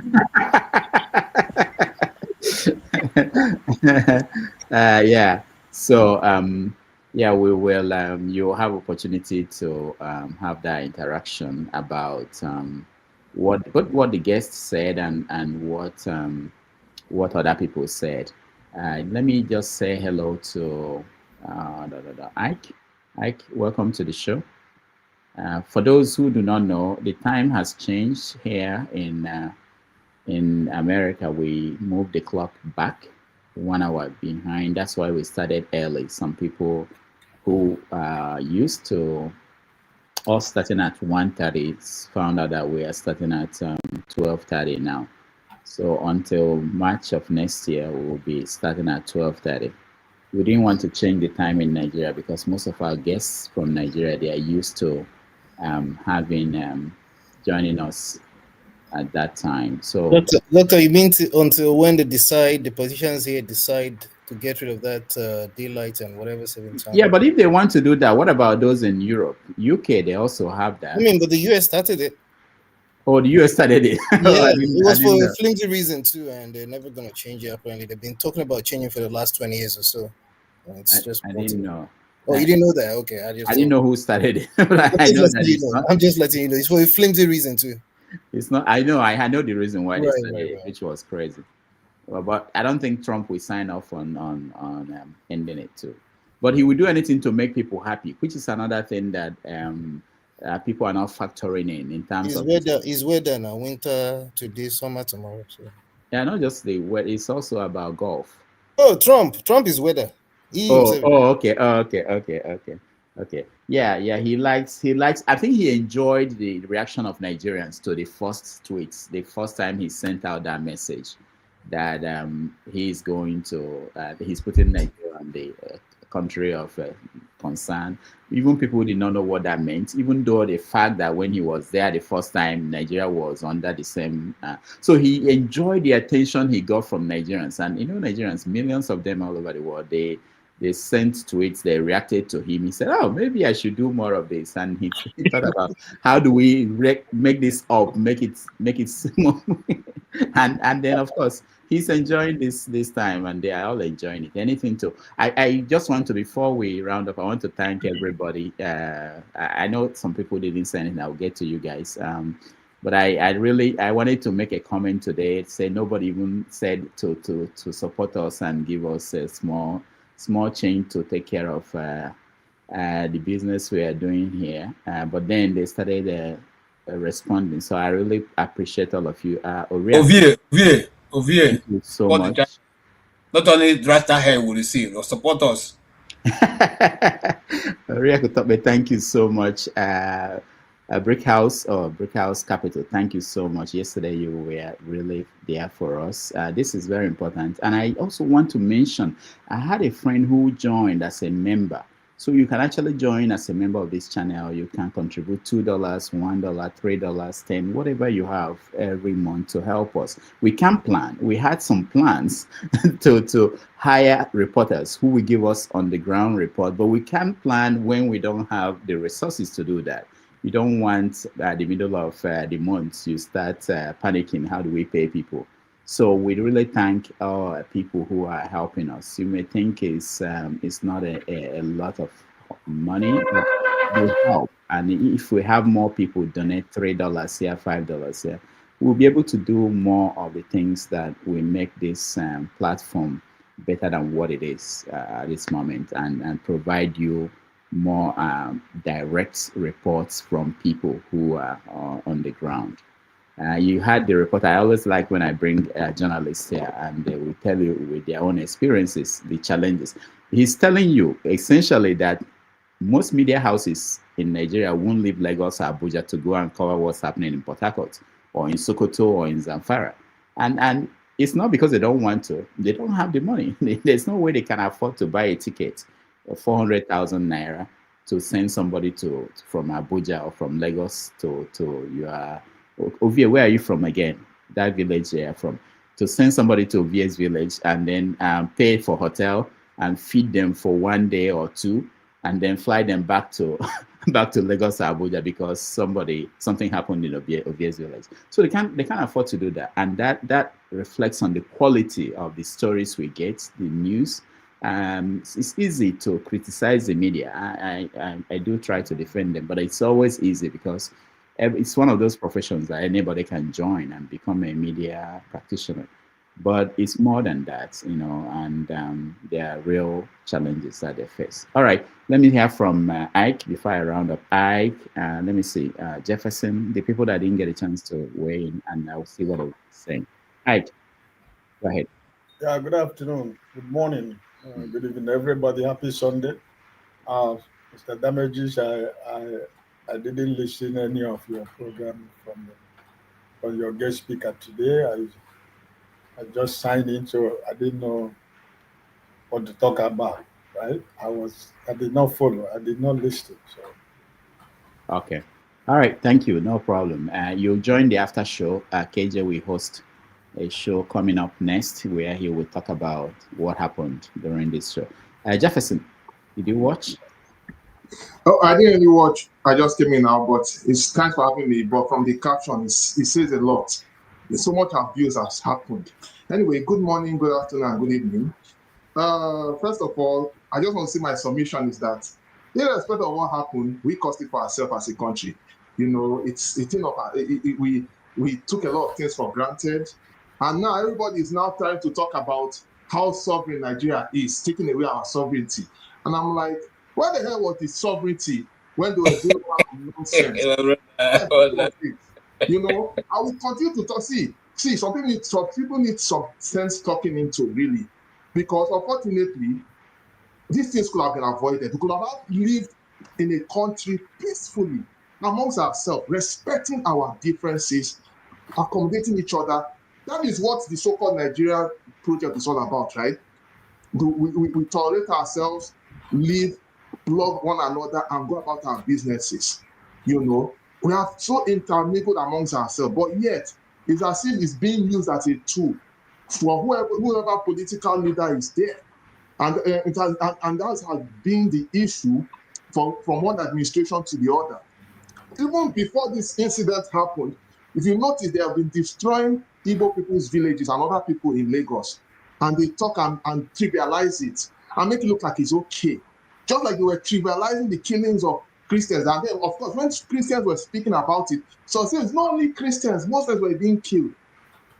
But unfortunately, is it a good thing for people to be killed? Because last I checked, even during Jonathan's time, there were killings in the north. I was equally concerned. I asked other people what is going on in the north. They were telling me that Jonathan wasn't doing anything. But lo and behold, Buhari did 8 years. This guy is doing 2 years. They have not been able to resolve the insecurity. But they claim that, oh, there's influence. So if there was influence, why is it that the security apparatus cannot be able to come out or try to do something, be proactive, to be proactive at least? They allowed this thing to resort to this extent. So at the end of the day, we cannot pick and choose. We cannot be going all over the world, borrowing money up and down. But when it comes to critical issues that have to do with us, and they say they need external interference into the country, you now want to pick and choose, and say, we are sovereign. That if they come in, they will attack us. That's arrant bullshit. I'm sorry to use that language here. Though that's my own little submission. I'm just saying it that for those who wants to now be the hypocrite and tell us that we are not sovereign, they are just deceiving themselves. Thank you. All right, thank you. Obi, I'll let you say something. I think you were raising your hand.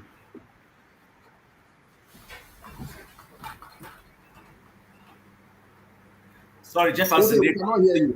Thank you. Nigerians who do that kind of thing, emergency patriots. They are patriotic by emergency. Exactly. Thank you, my brother. All right. One more person, and then we will go. Obi is maybe he's smoking something or so. Pansat, go ahead.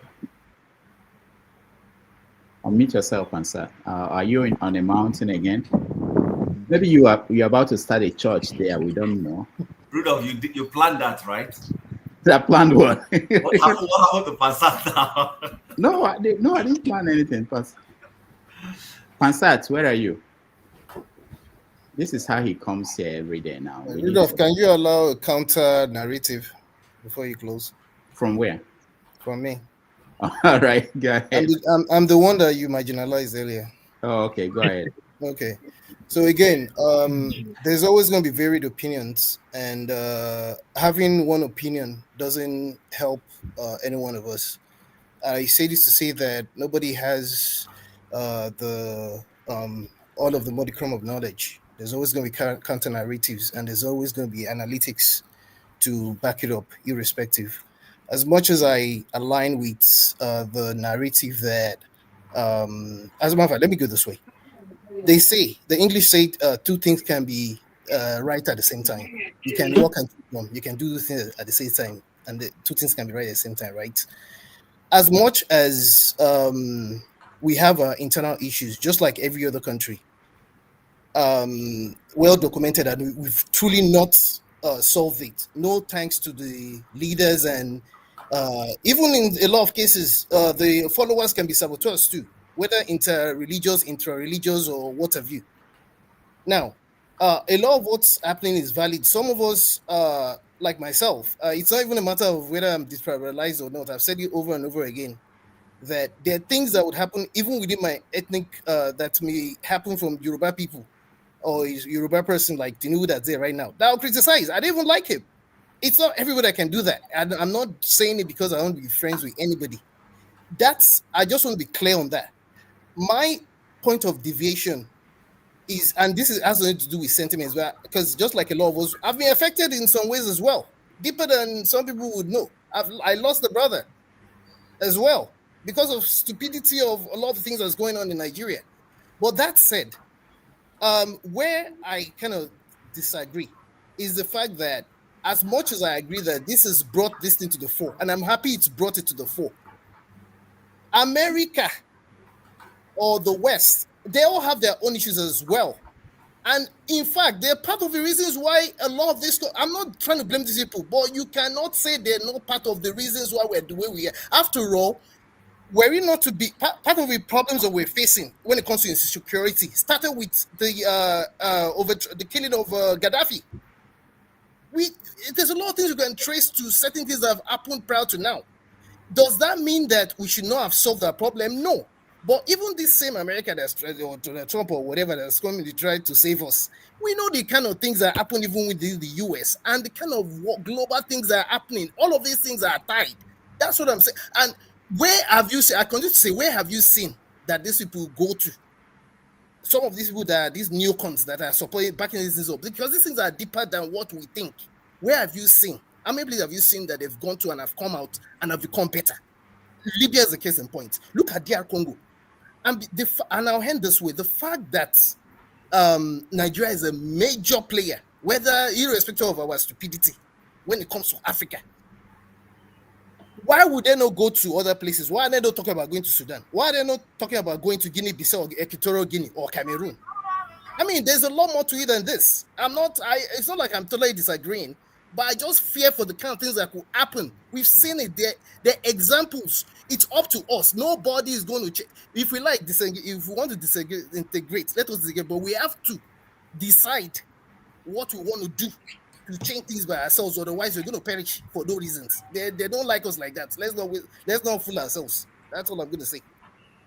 All right, Femi, thank you. There's someone, one of these Nigerian leaders, I forgot the name, just was pleading with Nigerians to come together and stay together. Don't let them divide us. I'm like, okay, so yeah, that's the stupid boy who Buhari gave who otherwise would have been a Messiah, who Buhari gave authority and is talking rubbish. Who was that? He used to be Buhari's PA. He's Buhari's cousin, but he was more powerful than even the vice president. Is it okay, I know the Tunde. But here's my pushback. If you allow me to Femi, look, this is the argument that we should be looking at. What's going on in Nigeria now? Did America cause it? America didn't cause it. I'm coming. Hold on, sir. You spoke very well. I agree with you, but I want us to see the other side. You say there's always two sides to an argument. Now, America has been sitting on their own. Under Obama's time. Obama actually was the enabler. I'm coming. Okay? Sorry to interrupt. They were sitting on their own. You had 10 years, 10 good years. You organize what they are saying now. Do you know Buhari, Rotimi Amechi, what's his name now? Bola, whatever. Bola, the president now. And one or two others went to see Obama. They went to see Obama to ask that Obama takes, declare Nigeria, whatever Nigeria become now. I have a picture of it here. Okay, they went and said Obama should intervene in Nigeria, and Obama did. You and I know how the story ended. Okay, let's circle a little bit backwards.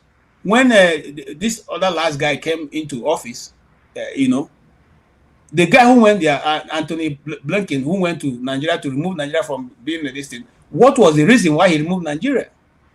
Do you want us to go there? These are facts that are on ground.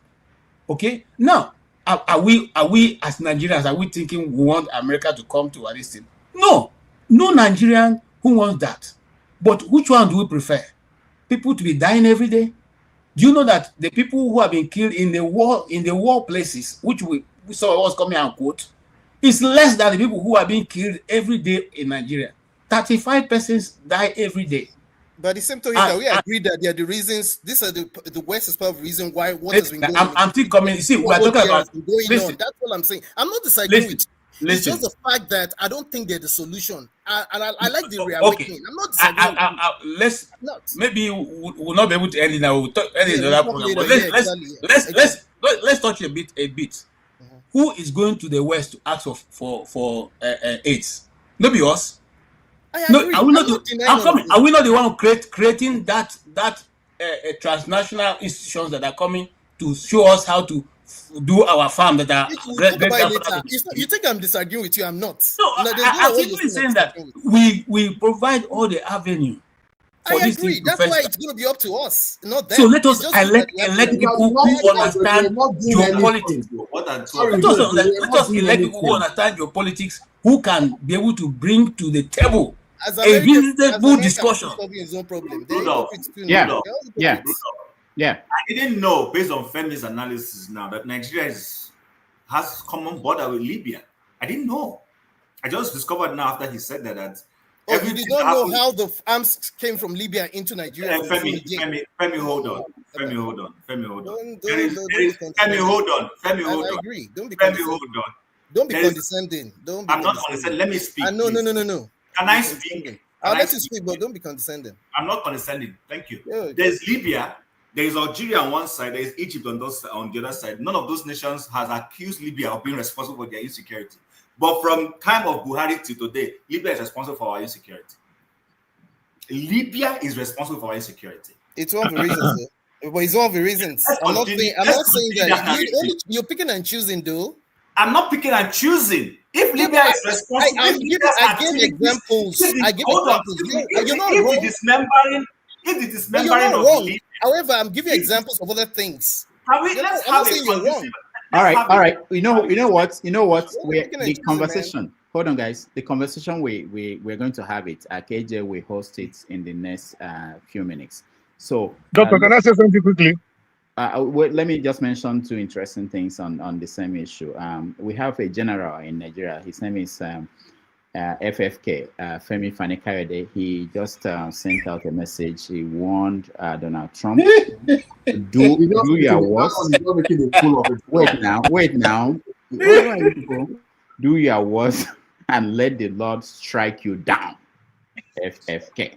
In America, a general by the name of the Minister for Defense, the Secretary of War, told the President Trump that we are ready for action in Nigeria. So it's heating up, and I hope everybody will go over to the next. Omori talk, I beg.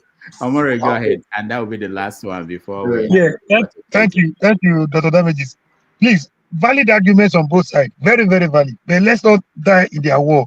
See, plus left and right, Nigerians will not benefit anything because Donald Trump and this idiot we have as a political leader, they have something in common: transaction. The one on one side is ready to give any condition, to back up his threat, and the other one on the other end is ready to give anything up, so long as he retains that seat. So at the end of the day, I don't see a win for the citizens who have been traumatized over the years. So let's be careful. Let us not die in their war. Let us watch as events unfold and see how it's going to end. A threat is coming from somewhere. The man wants everything, interest is involved. political, economic, and whatever interest is involved, no doubt. But then, can we continue to blame the failure of our leadership on what? I mean, we have given them the right to do whatever they want to do to us. We're supposed to be a sovereign nation. But we have thrown our sovereignty to the dustbin. So you blaming people for threatening us to get what they want from us. Both of them are businessmen. Nigerians will be worse off for it. Thank you. All right. Can I just add something to what Comrade said, please? Okay, go ahead. Go ahead. Support him. So people make it look like this is the first time a superpower has asserted influence on a not so superpower like Nigeria. It's not. When Obasanjo was in office, the one good thing before now that our governments have done is that we have refused to allow the Americans have a foot on our ground in terms of having this military base. It has succeeded so far. But let's not forget that when Charles Taylor was needed, they asserted influence on us and we gave him out freely. So if today, this man making this noise will force this leader somewhere, whatever concession eventually made, and people in Borno stop dying, people in Plateau stop dying, people in Benue stop dying, if that will work, please let it work. All we want is that let there be peace in Nigeria. I don't want you see this thing with which he has gone to America. He's almost on his way to America already. A threat was issued yesterday. The jacket power of this world, the Ogakpalapala is already on his way to America to tell you how strong the threat is. So if this one will stop the killing, kudos. It's okay to stop the killing, but I don't want to be the one that wanted to say I told you so. Wait, is he on his way to America? Yeah, I just wanted to find out. He just saying he's on way to. Yeah, they're arranging a meeting already. He's begging. He's on his scene begging already.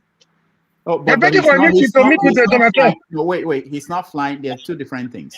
I know they are arranging a meeting, but he's not flying to America as we speak. I say he's almost on his way to America. He's begging for a meeting. He's begging to give them the way to come. You know, he's begging already. Of course. Which means the threat has started working already. Even before the strike. The threat has started working before the strike. Just like APC had people lobbying for them pre-2015, the current opposition in Nigeria also have people lobbying for them, trying to make this noise. We've given room for that. Exactly. So I don't know why it's screaming. It's a win-win situation. All right. One more. Let's hear from executive producer. So you're muted. You know you're using high tech, but the show the show is on. Let's have the show, please. No vex. My IT issues. I shouldn't say that, but Show, good to see you. That was a good on the mic. Good evening, Rudolph. Good evening, everyone. I was rushing to join. It's very busy. Sunday nights, preparing for work, the children and all of that. But I was like, I need to join this thing. Because last night, I missed Father. Well, I didn't miss it. I don't usually watch it because it's quite long. But this morning I woke up and I watched the last 2 or 3 hours. And I found it quite interesting, the conversations. And I thought, why did I sleep? I would have loved to join. I saw him, joined, and they welcomed you like a like a lost long brother. Quite interesting topic. This America, Trump, putting boots on ground and all these things. While I've listened to many people, I think both sides have valid points. And when I speak, you probably see me lean to this side and lean to this side based on the way I'll just talk about it in the next 3-5 minutes. But something that I picked out from listening to our people on this channel is, in an attempt to win arguments, we use words, probably because it's not English, it's not our first language. We tend to insult each other a lot, or one another. You're delusional, you're naive.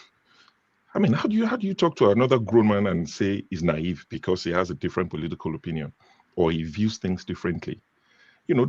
Different people have different experiences.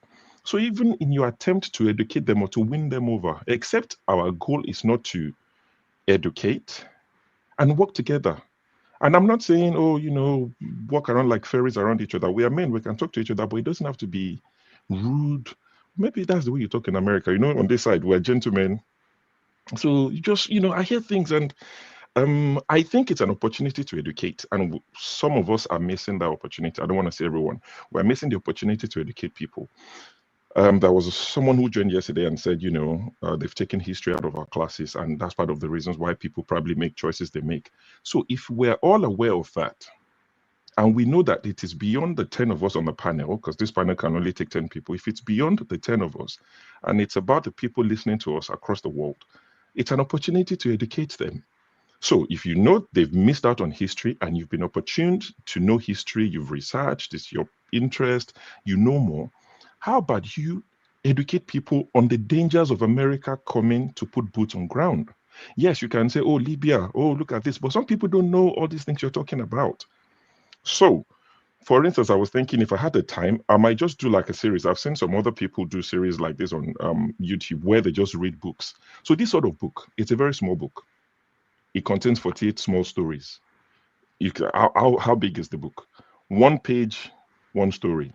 In most cases, 1.5 page, 1 story of what America have done across the world, stretching back years ago. So I can decide to do a series on this, on the dangers of having America to come and help you.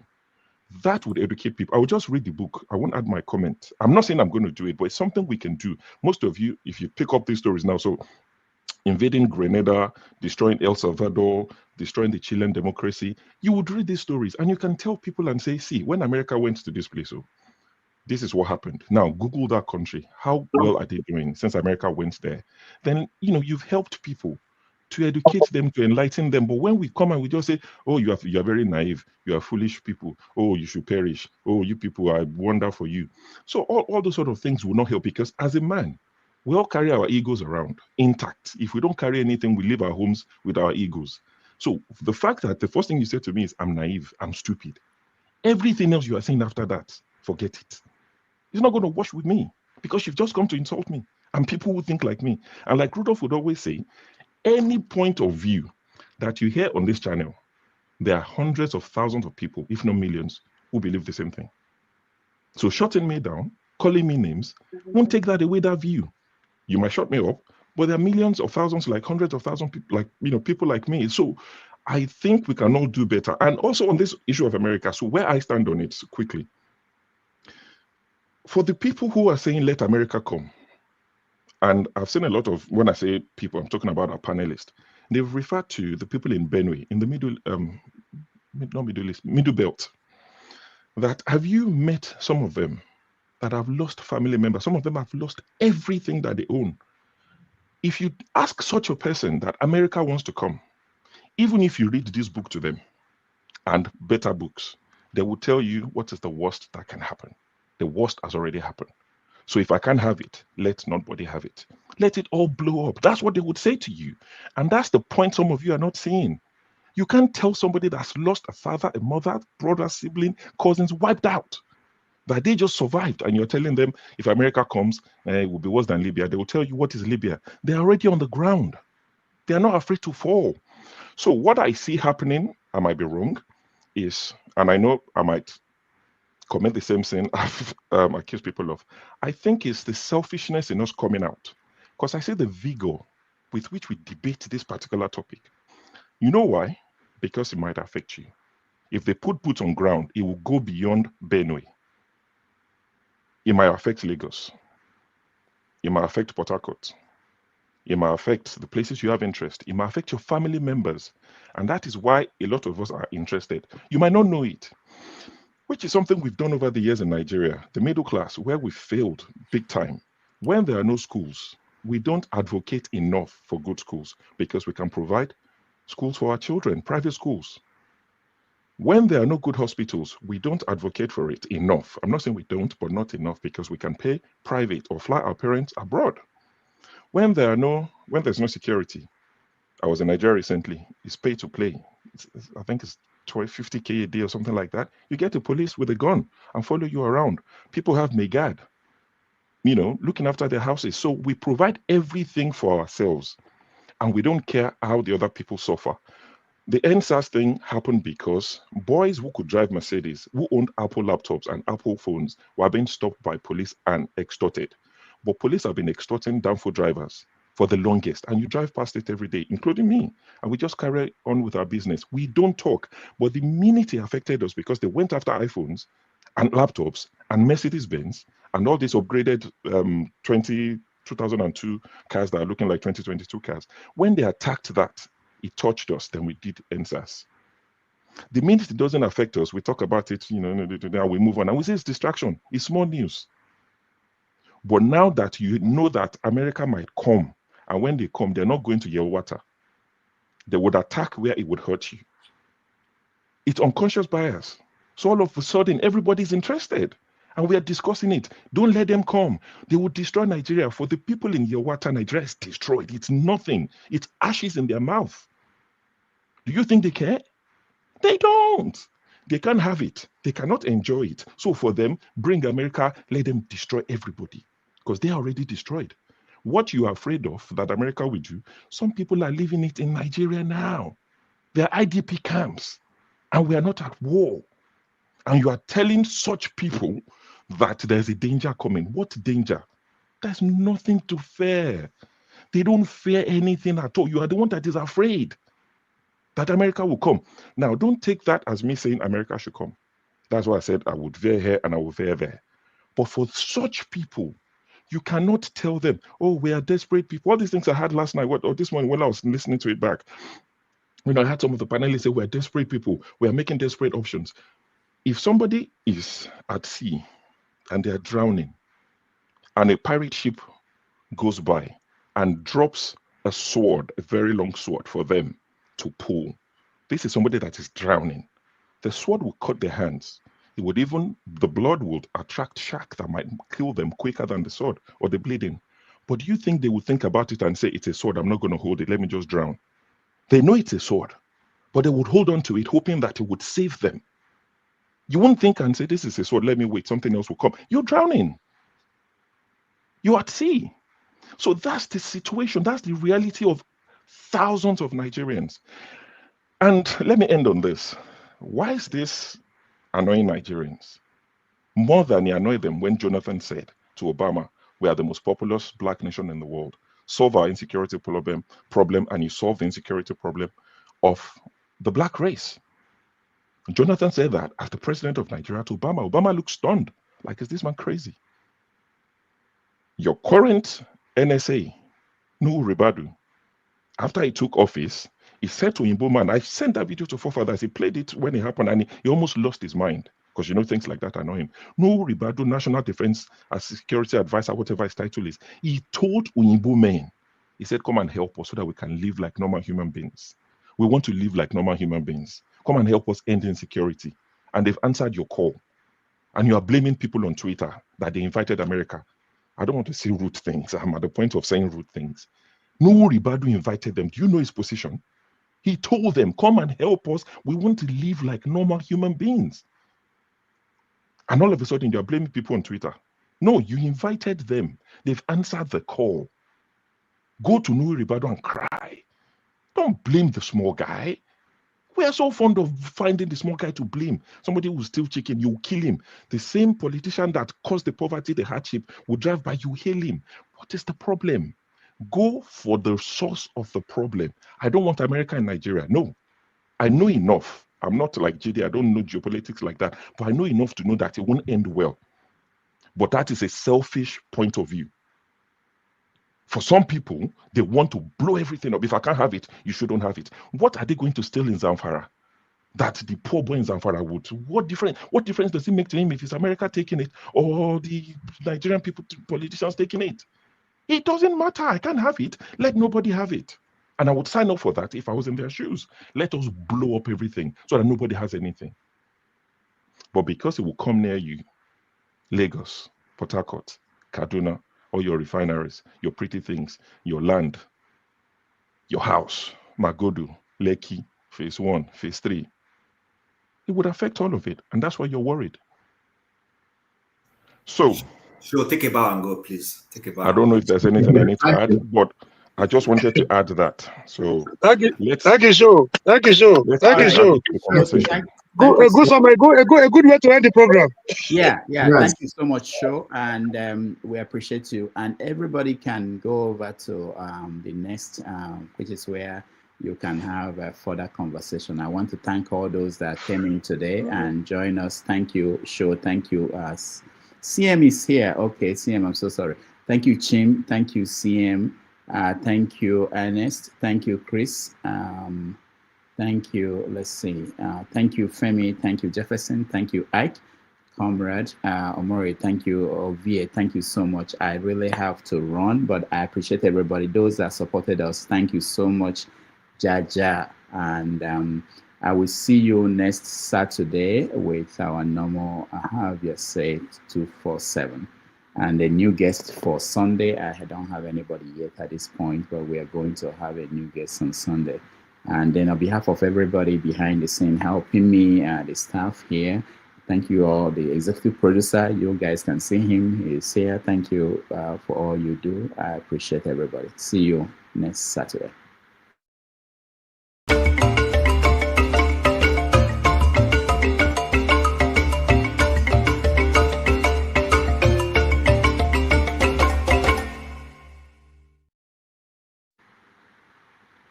For Nigerians who are excited that Trump is coming to save their ugly behind.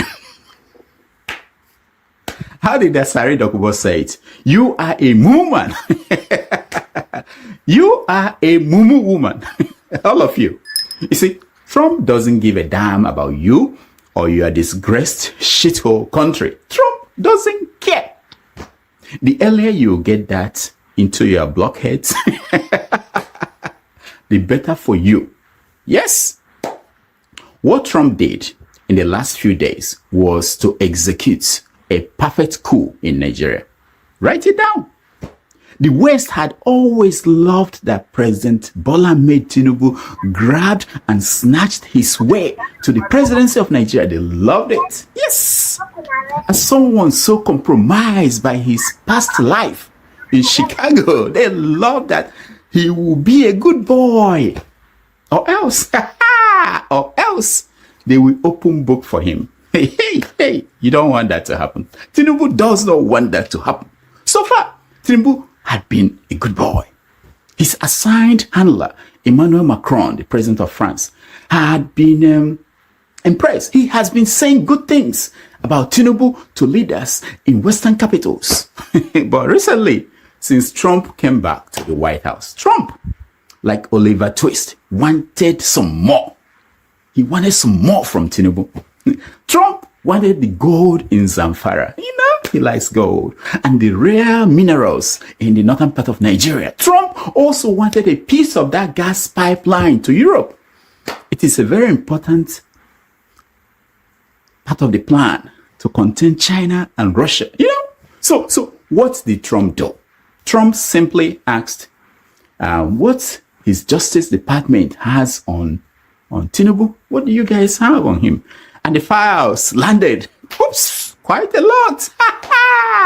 Trump was offered Tinubu's balls on a platter of gold. Squeeze it and he will jump as high as you want him to. And trust Trump. He loves to grab them and squeeze them. But there was a small problem. To make the plan work efficiently, effectively, Trump needs to persuade the American people to buy into it. What could he do to persuade a significant portion of Americans to support his master plan for Nigeria? What? And that was when the Christian genocide gift landed on his desk. Oh, yes. Trump saw the pictures. No, not the ones that Catholic bishops took to Washington, D.C. No, not that one. No, not the ones that IPOB members shared on Truth Socials. No. Trump saw the raw footage from U.S. drones flying over Benue, Plateau, Kaduna, Adamawa, and other killing fields in Nigeria. He saw them. He saw the killings, the burial. That was all that Trump needed to strike. The Christian genocide was a perfect gift. It assured Trump of the support of millions of Americans and Nigerians at the same time. A perfect coup. That is what it's all about. If you doubt it, go and read the act of the deal. Unfortunately, you people don't read. You don't read. Here is what will happen next. Yeah, because we are moving on. This is what will happen next. Tinubu will lobby until he gets his way to meet Trump. It's already happening. With Trump holding him by the balls, Tinubu will sign whatever Trump deal, whatever deal Trump places in front of him. Anything, he will sign. Just like Zelensky did. And Trump and Tinubu will all smiles come out in front of the media and smile and shake hands. And Tinubu will return home claiming victory, while his tail has been chopped off a bit. If Trump really wants to help his beautiful Nigerian Christians, he should simply give them a visa and a green card to move to the United States. The same way he's giving visas to white South African farmers. Imagine the kind of hero Trump will become if he relocates all Nigerian Christians to the US and leaves that shithole country for Muslims to inherit. Imagine that. Now, that is how you know someone who cares. Nonsense.